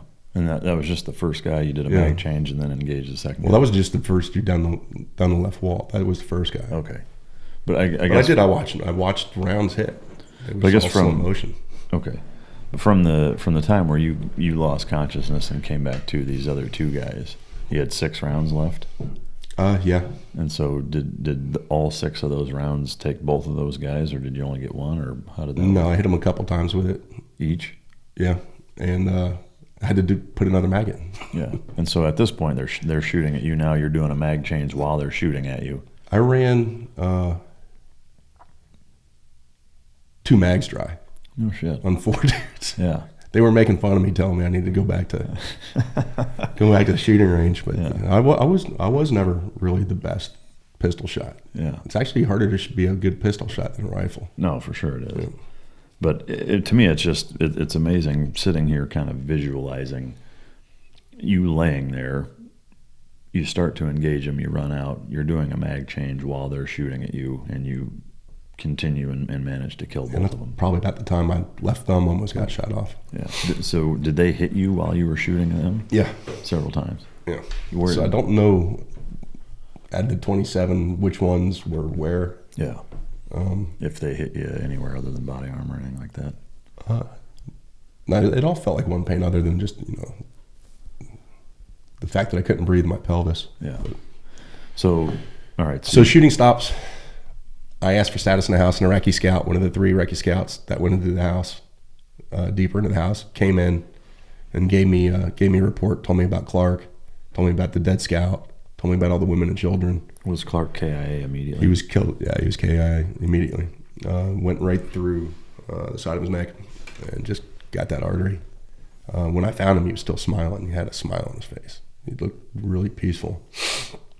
And the women and children were in that same room. Mm-hmm. So I found Clark. I couldn't move him. He was in view of the front door. That first Iraqi scout had put him on the front door, told him not let anybody come through it. Yeah. Got the women and children to quiet down. Found my last 2 Iraqi scouts holding on 2 detainees. I checked those flex cuffs. Brought one out to watch the women and children. And then I tried to make comms. And it's amazing that I didn't know until like 4-5 months later when we did an after action report. I had thought my rifle sling had been shot. I walked around that whole house with my M4 with a suppressor on it, banging between my knees, and I didn't even know it. No shit. But I could feel my earbud hit my body armor. So when I went to key up the radio, I couldn't hear anything, and then I felt that earbud because I didn't wear ear protection. I couldn't wear those Peltors. It crushed my head. Yeah, they're a lot nicer now. Yeah, I wore fucking foamies when I had them. I didn't even wear that. Yeah, I just had that one earpiece in. Yeah. But I had complete auditory exclusion of this whole thing. I didn't have any ear damage from this. Oh, shit. All the sound just turned off. So you tried. So I I put the earbud back in, I key up, and I hear a solid tone. I don't know how I got a solid tone. The radio had been shot a couple times, destroyed it. So I had to take Clark's radio off of him, and I was having trouble doing that because my hands were so bloody. Pulled off my right glove, went to pull off my left glove, and my left thumb was hanging in the palm of my hand. No shit. Yeah, I just can't bend it at that joint anymore. Oh, okay. The round went right through that joint. I don't even know how they got that thing back on. Yeah. I mean, it looks fucking pretty normal. It just won't bend. Yeah. A lot of team guys got funny fingers. No, I know. At least it's not the... Yeah. Got a buddy, his trigger finger's all jacked up. Yeah. That's an ugly shooting finger. Yeah. So you grab Clark's radio. Call the guys back in, deconflict the front door. How was your mental state at this point? I know you were shocky physically, but I was shocked, but I was completely coherent. I don't know how I didn't lose so much blood that I just passed out. My biggest concern was the lung, which was just a contusion, but it sure as shit felt like a sucking chest wound. Yeah. And there was 2 holes in my back. Luckily it wasn't. Yeah. Reset me, Mike. All right, so you grab Clark's radio. You call the back. Guys in, they deconflict the front door. I hear 2 mics to the medevac. They don't know I've been up walking around. They say, pick up Mike. And I'm like, no, don't touch me, because I was afraid they would hurt me. So I get up and walk out with one of the guys out to the helicopter. At this point, walking with 2 ass shots, could you tell, or was it just kind of lumped in with your whole fucking body hurt? I had no idea where it was. If somebody would have told me, well, let's go from ground up. My left leg, I had a round go clean through my thigh. My right leg had one go in at my knee, about my knee, and ran all the way up my inner thigh and came out my upper thigh. I had one go through my scrotum, separatus deferens. The 2 in the butt, I got hit in the stomach, had a colostomy bag for about a year. Had a stent in my bladder, and that's how they found this bullet. I had to go get a stent bullet. I didn't even know it was my butt until I got an x-ray 5 months later. Wow. 4 in my upper left arm, 3 in my upper right arm, the 2 in my back. Were most of those shoot-throughs? No. So there was this is a through. Do you still have rounds in you right now? No, this is the last one. Okay. Talk about how I found that. That was an accident. I didn't even know it was in me. Yeah. Until last year. Yeah. So if you could keep going through the inventory. Yeah, so the stomach, my left thumb was almost amputated. I think I got it on the body. And then the 11 strikes on the body armor, which I think hurt worse. Yeah. So it was the most painful of all of them. All that energy. But luckily, just 2 bones. My right scapula. I had 2 rounds go through that, shattered that. Caused some issues, but very minimal, if you ask me, for what Yeah. What could have been. Sure. All right, so you're basically walking unassisted then back to the helicopter. Yeah. And then, did the guys come in and grab Clark and the scouts? Yeah. They called it QRFN. Quick Reaction Force. Yeah, I don't know what they call it. Quick Reaction Force. It took them like an hour and a half to get to them. Not so quick. It was, and they all got off target that way. So because the medevac and everything took up the air. During the when you're walking out, then how far did you have to go to get into the medevac bird? It's about 150 yards or so. And you made that no problem, or was it hard to make it? When I had my body armor on, I felt like I had like 500 pounds on my back. When they took it off, I felt light enough to be able to move. Yeah. I told the guy that was walking out with me, if I need help, I'll throw my arm over your shoulder. Yeah. And I did. I was stumbling around in this plowed field, threw my left hand over his shoulder, and he reaches up to grab my hand, grabs my thumb, and almost pulls my thumb off. Fuck. What this was a turnover op. Was the turnover team, the Team 10 guys, were they on that operation with you or not? Yeah, one of them got hit. Yeah. Brand new guy, first deployment. Wow. Got shot in the arm. It made it through okay, I'm assuming. Yeah, he's out now. He's went to school. He's got a nice job now. Yeah, good. All right, so you get loaded onto the bird by yourself, basically, right? With this this guy that got shot, he had a tourniquet on, so I didn't know he was a medic, so I thought he was just there because he was a medic. Yeah. Was he working on you, or was somebody? No, the air doc was. The air doc cut all my clothes off. What was going through your mind at that point? Did you lose consciousness again, or? No, I didn't lose consciousness until. So at the whole flight, I couldn't have lost consciousness because that guy kept burying his knee in all my bullet holes as he was cutting my clothes off. I didn't get any medical care until I got to the hospital. They didn't do shit other than just cut your clothes off? Yeah. I'm a little dumbfounded by that, I guess. Why was he, if he's an air doc, why was he just cutting your clothes off and not doing shit? I guess the flight wasn't long enough. I don't know. Yeah. I just know he was hurting me pretty bad. Did they give you any like morphine shots or anything? It didn't really hurt as bad as I thought. If somebody would have told me this is going to happen to you, what I imagined would have been the pain would have been a lot worse than it was. I mean, I can only imagine that the body's mechanism of masking that in interest of survival. Percocet's a nice drug too. Yeah, but via adrenaline and whatever, you know. Yeah. I mean, I can imagine why you didn't feel a lot of it, but at that time. But as you're on the helicopter and things kind of start to simmer down a little bit, did it start to hurt more, or walk us through, like, once you landed, what happened of what you remember? No, I remember everything. The only part about this whole thing I don't remember is Germany. I don't recall it. But so the medevac to Baghdad, and I see Chris and the air doc jump off to try to put the Israeli litter together, and he's got a tourniquet on. So you need two people with two good arms and two good legs to jam that thing together. And I see them messing with it, and he can't get it open. The golf cart pulls up, and I know it's for me. So I jump off the bird with nothing but boots on. Dick swinging in the breeze. Yeah, it's probably a good thing I wasn't wearing underwear on that op. I might have got shot more than just a scrotum. Yeah. And so I jump on that golf cart, and it wheels me over to the hospital. They throw me on a gurney, and that's when I get the realization where, how bad it is. Yeah. And it's like 5-6 people start rolling me around, calling out all the gunshot wounds. And the last thing I remember hearing is gunshot wound to the scrotum. And I'm like, man, I already had a vasectomy. Don't worry about that one. And I passed out. Yeah. Woke up the next day on a gurney, all cleaned out in front of a C-17 to fly to Germany. I make the next of kin notification. Is that your wife? Or? Yeah. Tell my wife that I'm separated now. Been married for 30 years. I make the call. I tell her I got shot a couple of times and coming home early. How did she respond? I think it probably scared her a little bit. Yeah. I mean, this event to me wasn't very traumatic. It was more traumatic to people around me. Sure. And I didn't recognize it until years later.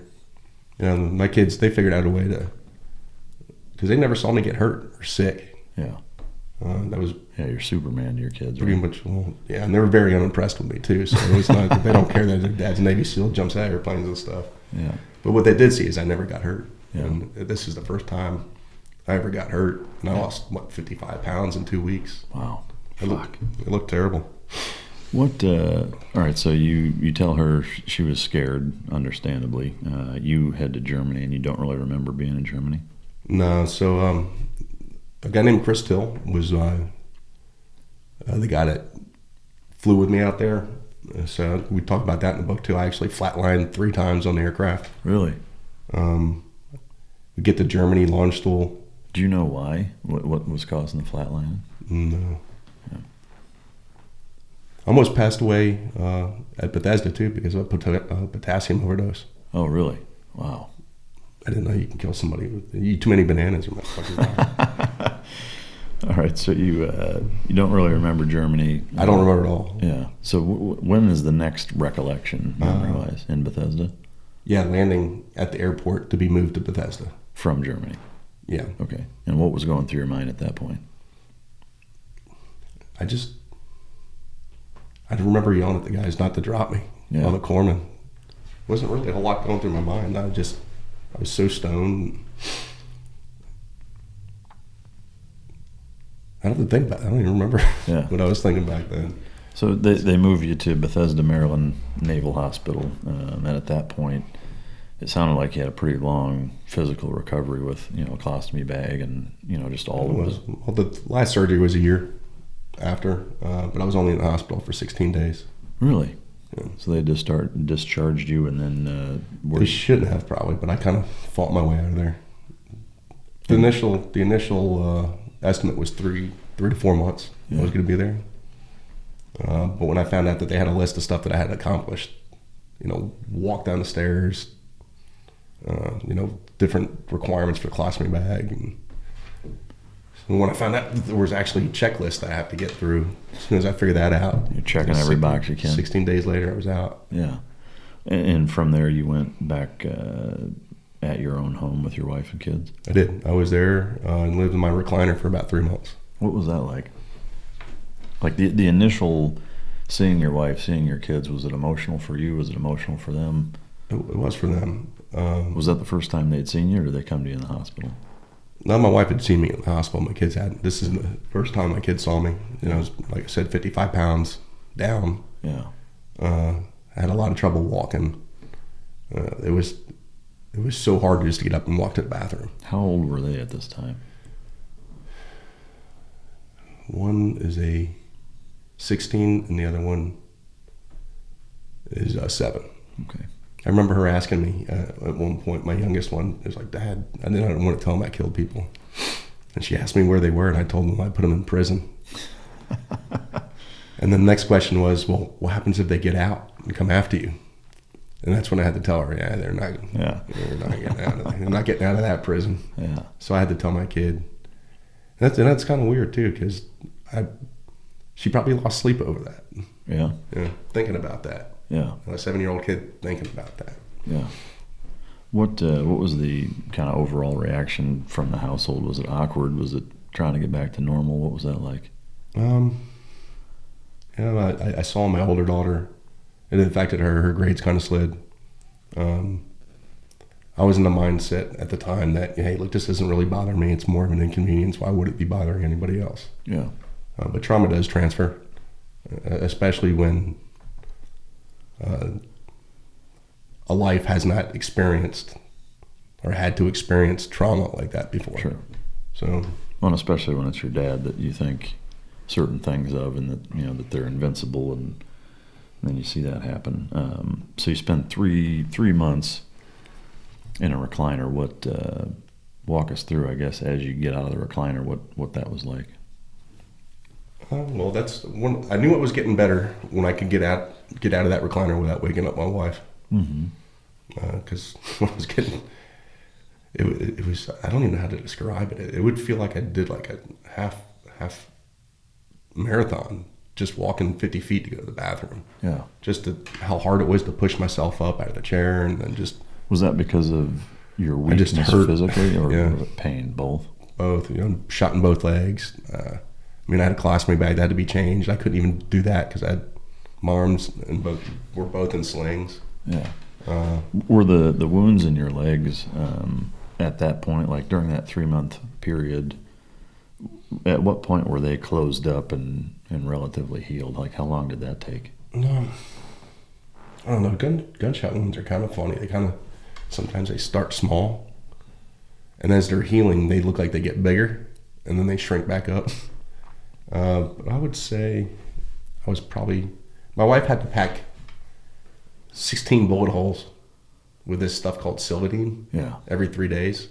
So like a foot-long strip, she'd take a Q-tip and just jam it in all the bullet holes. 16 of them.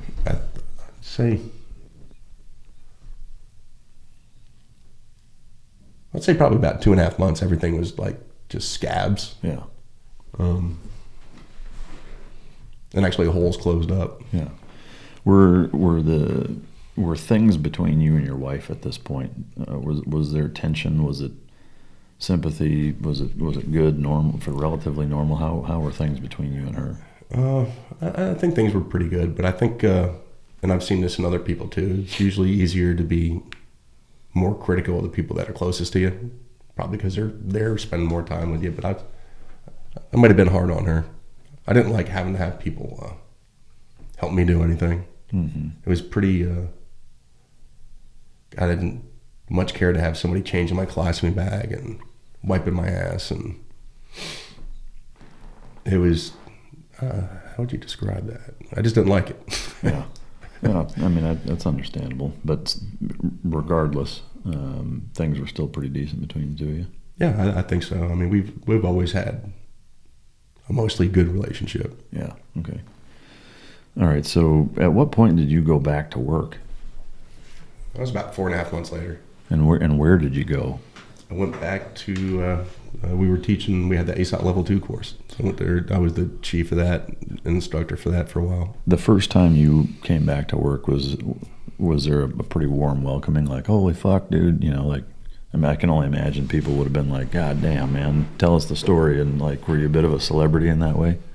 Yeah, I didn't mind talking about it with guys.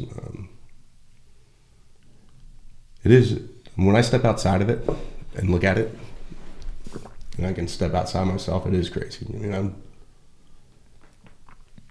I don't think it's the best part of my story, but that part right there, the fact that I walked away from that it's mind-boggling. For sure it is. Yeah.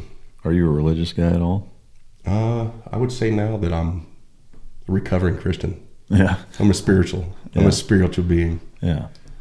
Contrarian. I just don't know which religion's right. So. Yeah. No, I hear you. Did that play any role in your recovery at all? Did you lean on that? Did you think about why me or any of that kind of shit that some guys think about? No, I never even thought I was going to die. It never even crossed my mind that I might die. So, but I did ask God to get me home to my girls. Yeah. It was and I would say it was probably pretty sincere prayer to God. Yeah. Whoever that is, whatever it is, he, she. They. Yeah. Ancient aliens. Yeah. All right, so you get back to work. I'm assuming you kind of slow rolled getting back into the full swing of it, right? I did. I probably shouldn't have gone to work that early. But I also knew that they didn't expect a whole lot from me. I was on Percocet for like a year. Oh, no shit. I was going to work on Percocet. The colostomy bag didn't come off for like a year. Yeah. Did you? I'm curious about the Percocet, and that there's such a kind of a stigma attached to it in terms of the opioid crisis, if you will. Did you find yourself falling into feeling like you needed it though you didn't need it, kind of thing, or was it pretty? No, I got to the point where it did get rid of the pain, but I got to the point where I would just take one in the morning to calm all the stuff I just did to myself working out, and then one at night to try to go to sleep. Yeah. Because it was more of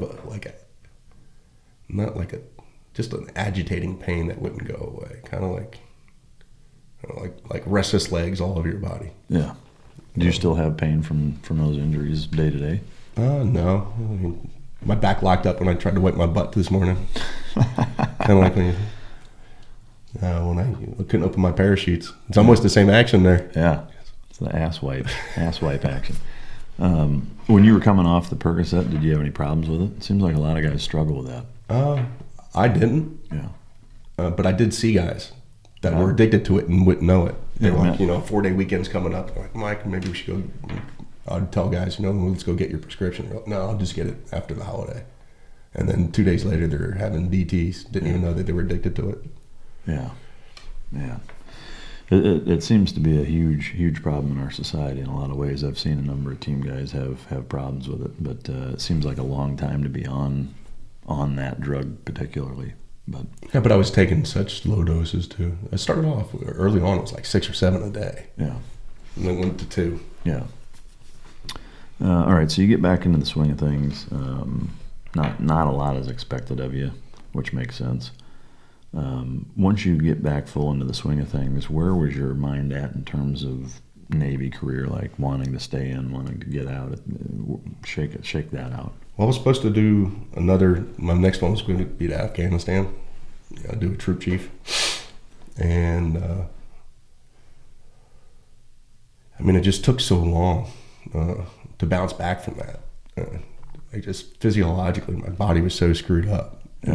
Go from losing 55 pounds to gaining all that weight back and then getting just like super fat. And I couldn't stop it. So physiologically, it took me a long time to get that straight. So had they slotted you to go to Afghanistan before this and that was going through, or did they say we're going to send you there after this happened?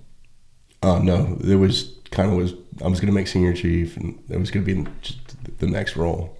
So, but they had determined that prior to you being shot up? Yeah. Okay. But they were going to follow through with that after it happened? No, I actually made the decision that I couldn't do it. Yeah. There's no way I couldn't start the workup. They started the workup as soon as we got back. You had post-deployment leave and then pro-dev. Yeah. There's no way I could have recovered to be on that cycle again. So you went to the head shed, the leadership, and said, "Hey, this isn't going to work." That was almost my 19-year mark. And the reason why I wound up getting out is because that level 3 skill I had, there was only like 30 of us at the time, and they were doing 18-month-long deployments they wanted me to go do. Yeah. So that made the decision easy for me. I was not going to go do an 18-month deployment. Yeah. Was that a hard decision? No. Well, how did they respond once you said, "Go fuck yourself"? Any resistance? They initially told me, "Hey, Mike, you can do whatever you want. You did your time." And I still wasn't recovered when they wanted me to go do this. Yeah. How so? Just physiologically, and quite honestly, I think I had maybe a little bit of trust issues with myself. I was like, maybe I'm not ready to be in charge of 500 people. Yeah. Yeah. I was more afraid to get somebody else hurt. Yeah. Than me getting hurt myself. Yeah. So once you decided to get out, what was that last year and a half, 2 years like? What were you doing? Ops at that Little Creek. So that Little Creek's a schoolhouse. We have, I don't know, breacher, sniper, jump master. There's like 10, 11, 12 schools in there. I think we had 1,500 students a year coming through there. So basically a logistics desk job for SEAL schools. Yeah. Operations sucks. Yeah. It's a thankless job. Yeah. Everything comes across that desk. Yeah. But nobody actually seems to know that it comes across your desk. Yeah. All right. So getting out, what was it? Anticlimactic? Was it emotional? Was it hard? For your actual retirement, what was your mentality like then? I was nervous, but luckily, I took a job a month before I got out at the SOCOM Care Coalition. So that job was almost 7 years. I was a wounded warrior advocate, social worker, pretty much. Better social worker than I'm SEAL, I think. I got to work with a lot of people, improve their position. That's kind of what I said my job description was to improve their position. Yeah. Just, VA disability, medical care, dealing with nonprofits, taking guys on trips. And it was a great job. Yeah. It was probably pretty healing for me too. Sure. But I did it for 7 years, and I spent the last 2 years trying to figure out how to quit. Yeah. What? Why did you get burnt out, or why did you want to stop doing it? Yeah, it was total burnout. It was almost a 24/7 job. Even on the weekends. I had guys I was assigned to that had ALS, so I would go to the ALS walks on the weekend, or if it's MS walk, or it's fundraiser for this, fundraiser for that. I didn't realize how much I was working until I left. Yeah. You get to a point where you're burnt out on that, so now what? I mean, what did you say, okay, I'm going to stop doing this, and then I'm going to do X. What is X? It was, I went back to jumping out of airplanes. So I'd go back to working at Tradette and teaching military free fall. As a civilian contractor? Yeah. Yeah. And that's what you wanted to do, I'm assuming? Yeah, it was awesome. Yeah. Got to hang out with the guys again. 2 weeks in Marana. I don't know what you guys were doing when the air program's a little bit different now. And they have been talking about back and forth. Is it worth the money? Yeah. I mean, free fall was always a huge carrot for all of our guys. It was a hard spot to get. Well, this is what I think about jumping. There's a couple things. I think jumping, diving, and fighting all do the same thing. And it's transferable to everything else. So it's so high risk that guys are usually kind of nervous until they get used to doing it. So you have to learn how to manage those emotions. Just like when you're getting into a ring with a guy that you're pretty sure is going to kick your ass. You got to learn how to control those emotions and not hold your breath. Because when I get nervous, I'm a breath holder. And I don't even recognize I'm doing it. No. But I do it on the bottom end. So I'm like, I quit breathing. Okay. Yeah. I knew it when I was surfing too. When I was surfing on big surf, I'd go to do a duck dive and I realized I was holding my breath. I was like, this does not help. Yeah. It makes things worse. Yeah. And so because of that, when you reference jumping, diving, fighting, etc., I mean, to me, where I think you're going with that is there's an element of our types of guys that get used to that and kind of need something that has that edge to it. Well, I'm just saying it's good for training to teach somebody to train their emotions on how to get through like scary shit, because team guys do scary shit all the time. They're not completely fearless. I don't think anybody's completely fearless. There's a handful of people that. Well, I think something is wrong with you if you're not scared of some things, But that's what makes us different, is that we do scary shit. We do it. Yeah, just over and over. So you go back to the jump school to teach as a civilian contractor. You did that for 3 years? No, it was probably about 2 years. And was it that you got to a point physically where you just couldn't do it anymore? No, I had those 3 cutaways. Yeah. The last one tore my left pec out of my arm. They had a job opening, a slot for the CQC in South, so close quarters combat and special operations urban combat. So I went there and worked there for a while, and I just left that job like 5 months ago. Yeah. Now are you retired? Yeah, sold that book. It's on pre-sale right now. Yeah. It's not going to make me rich, but well, not with that attitude. What it being as long as it's been since it happened, is there a particular event or a reason that kind of spawned deciding to write it now, or what was your thought process with it? Oh, there is. I do have an agenda, personal agenda. There's things I want to go do.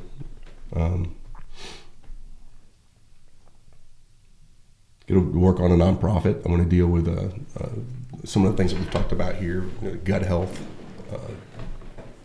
psychological issues that are driven physiologically. That's something I found, which I think is a great thing for guys to understand. Yeah. A lot of people, we talk about a stigma, but a lot of that's internal. Yeah. And when you can prove to somebody that is not a weakness, and that's the stigma that guys like us around us are going to put on themselves. But when I can teach you and show you that it's physiologically driven. I mean, I had problems because I had no good gut flora in my stomach. Went through a bad bout of depression, got suicidal, and it was all because I didn't have proper bacteria in my stomach. How did you identify that, A, and fix it, B? It was identified because a lot of people knew I was having problems. They wanted me to go do a program, and I refused to go anywhere. So I picked a doctor that was the least invasive, dealt with him on Skype.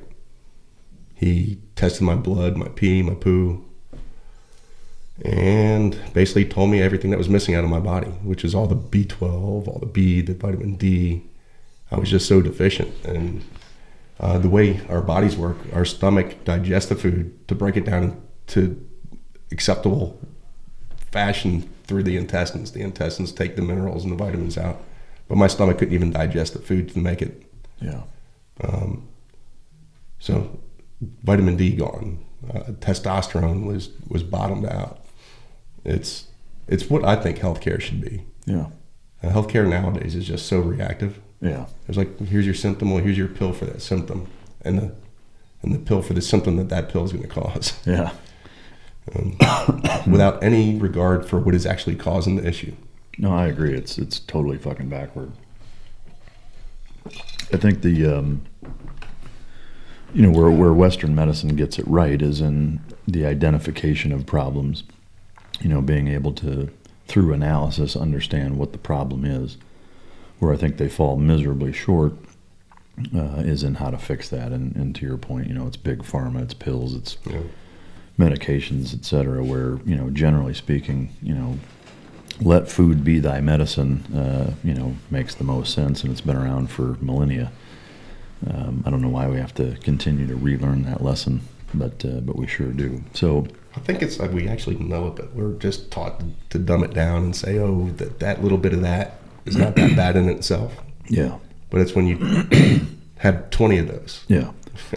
What was the corrective action? What did they do for you to fix that? Did they just give you a fuck ton of supplements, or what?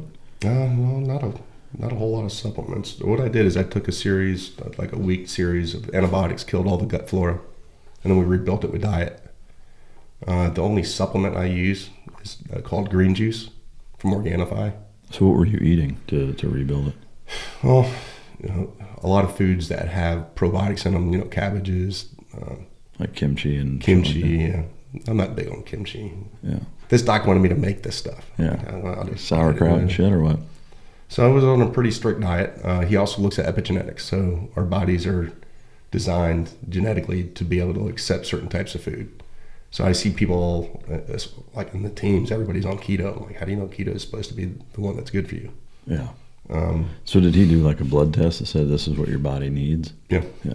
Who is this guy? His name is Dr. Anthony Beck. There's other doctors that do it. Yeah, there's a shitload. I'm just curious. Usually, if you look up holistic doctors, a lot of them are going to be chiropractors. They understand the nervous system. Where is he out of? He's in Orlando. Would you say he saved your life?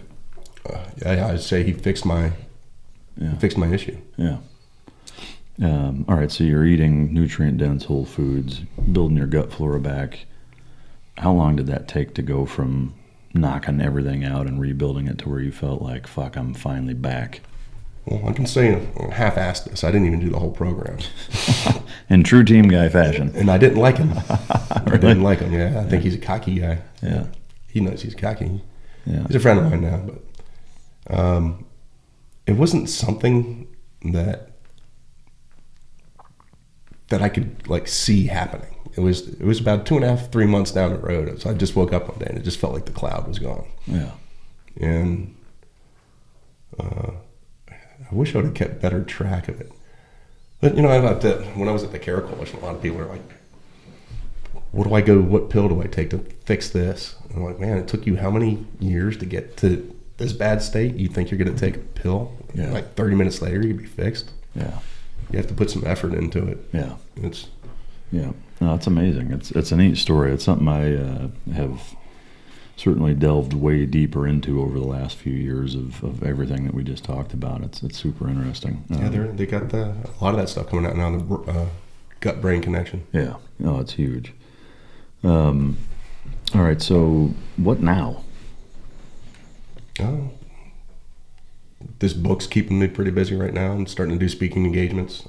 Got one coming up here next week in Florida with Sikorsky, which is going to be pretty cool. Oh, nice. They make our Blackhawks. Yeah.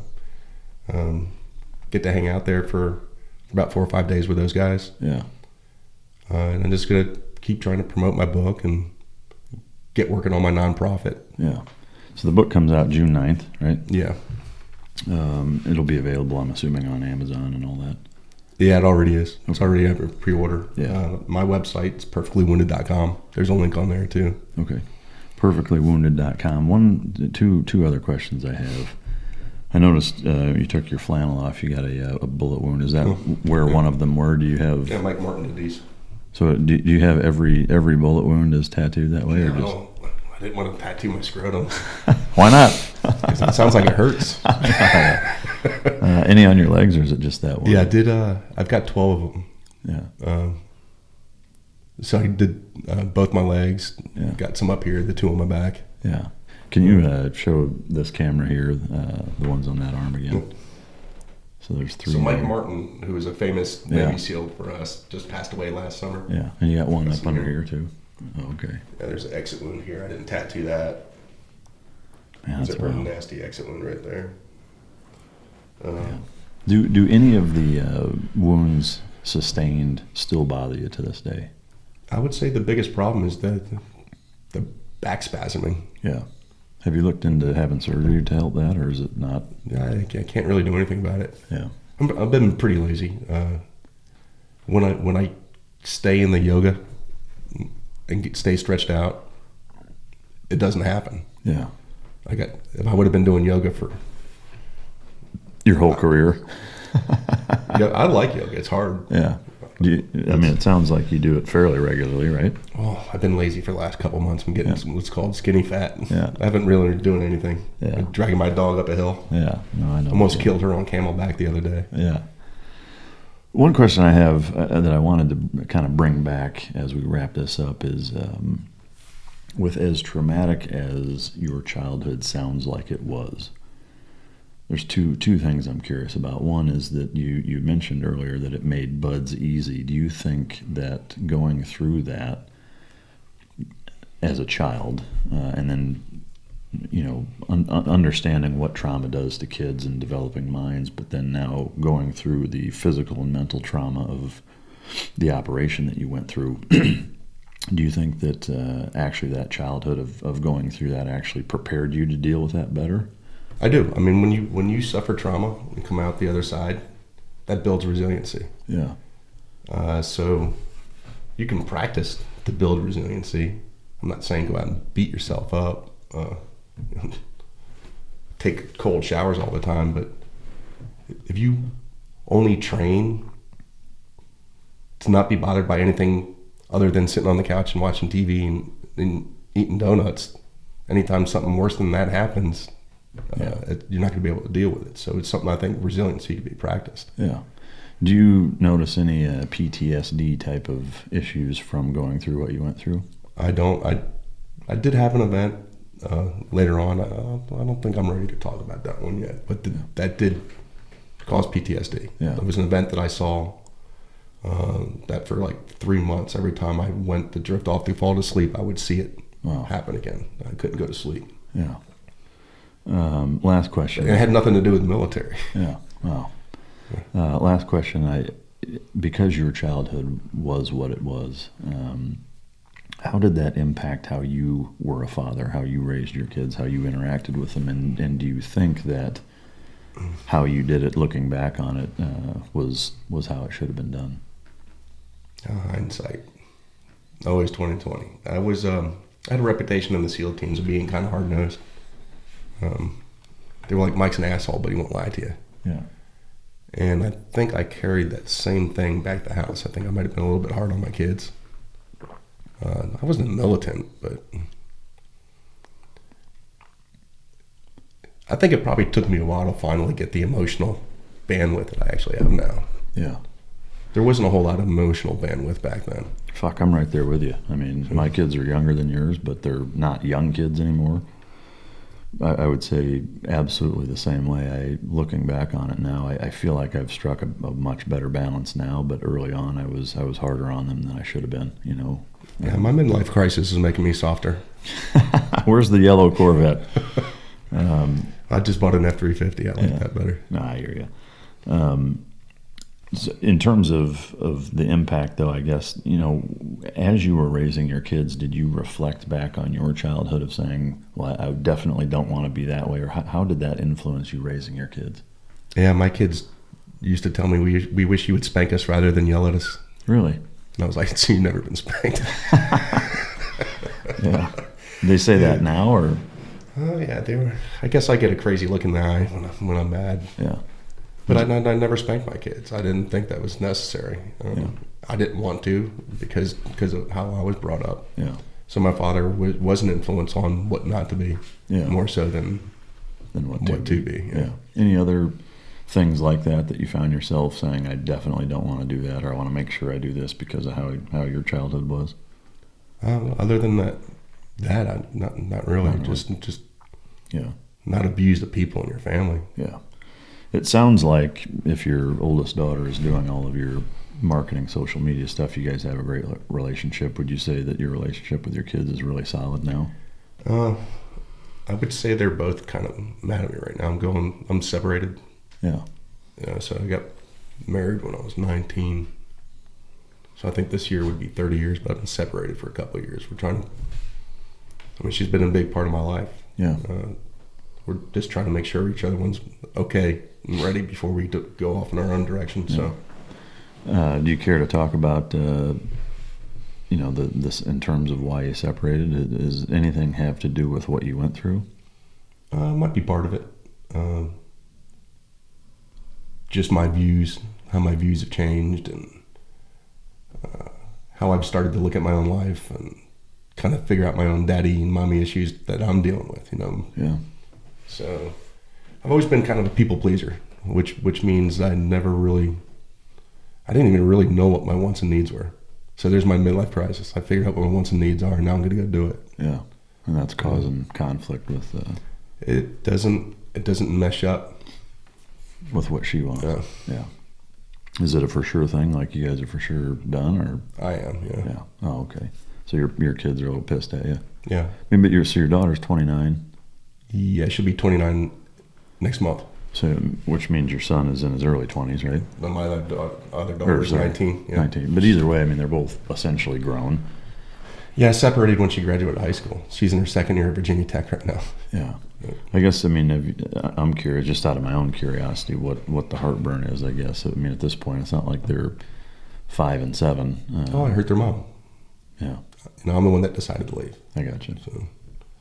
Are they holding it against you to the point where it's severely impacting your relationship, or they're just kind of pissed at you?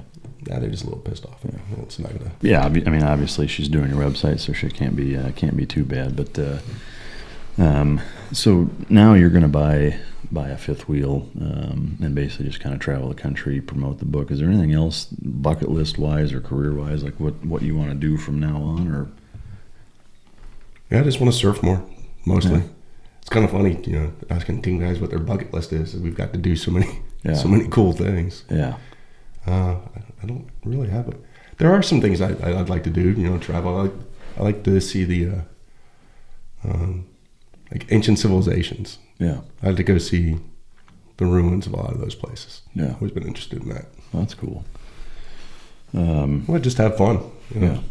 I'm almost, looking at 50 years old. I can probably be in halfway decent shape till about 70. Yeah. If I don't die. Yeah. So spend the next 20 years enjoying it. Yeah. Hey, man.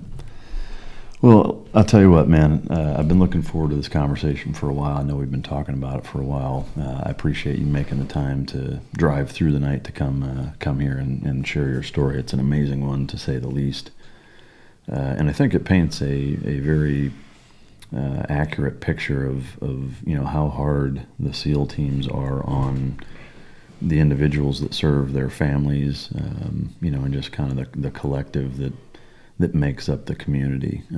Your story is for sure way above and beyond what most guys have been through, which is saying quite a bit. Because I beg to differ there. I know people that have been shot in the head. Yeah, I mean, that have lived to tell about it, I guess. Yeah. No, they actually did. I know 2 people that got shot in the head, went through their brains, and they're alive now. Yeah.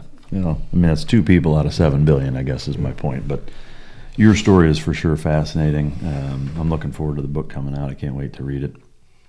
June 9th. Remind the folks of your website again. Perfectlywounded.com. Perfectlywounded.com. Go check it out. Support him. Check the book out. Lots of other good stories in there, I have no doubt. Anything that you want to add before we wrap it up? No, man, I really appreciate you having me on. Yeah. And as we wrap up here, I want to take another minute to thank our sponsor, which is Origin Labs, Origin USA, Jocko Fuel. Origin Labs makes all of Jocko's products. They make a line of their own products as well as boots, gis, jeans. They've got some stuff coming down the pipe, hopefully, that I'll be able to tell you about here shortly. But they've been a great, staunch supporter of the podcast. Can't thank them enough. I take a lot of their products and stand behind them 100%. So all American made, huge veteran supporter company, and just a great group of guys. So thank you to Origin Labs. For you guys, the listener, as always, I want to take a quick minute to just say thank you. I've been doing the podcast now for right at about 2 years. It'll be 2 years later this month. And it's been a truly remarkable journey for me, one that I didn't know what to expect. But you guys, the listeners, have continued to humble me with your support, and I just can't tell you how appreciative and grateful I am. So thank you for listening. Mike, thanks again for coming. Got a lot of good podcasts coming up, guests coming up over the next month, 6 weeks, and look forward to bringing all those stories to you. So again, thank you, and until next time, this is Mike Drop.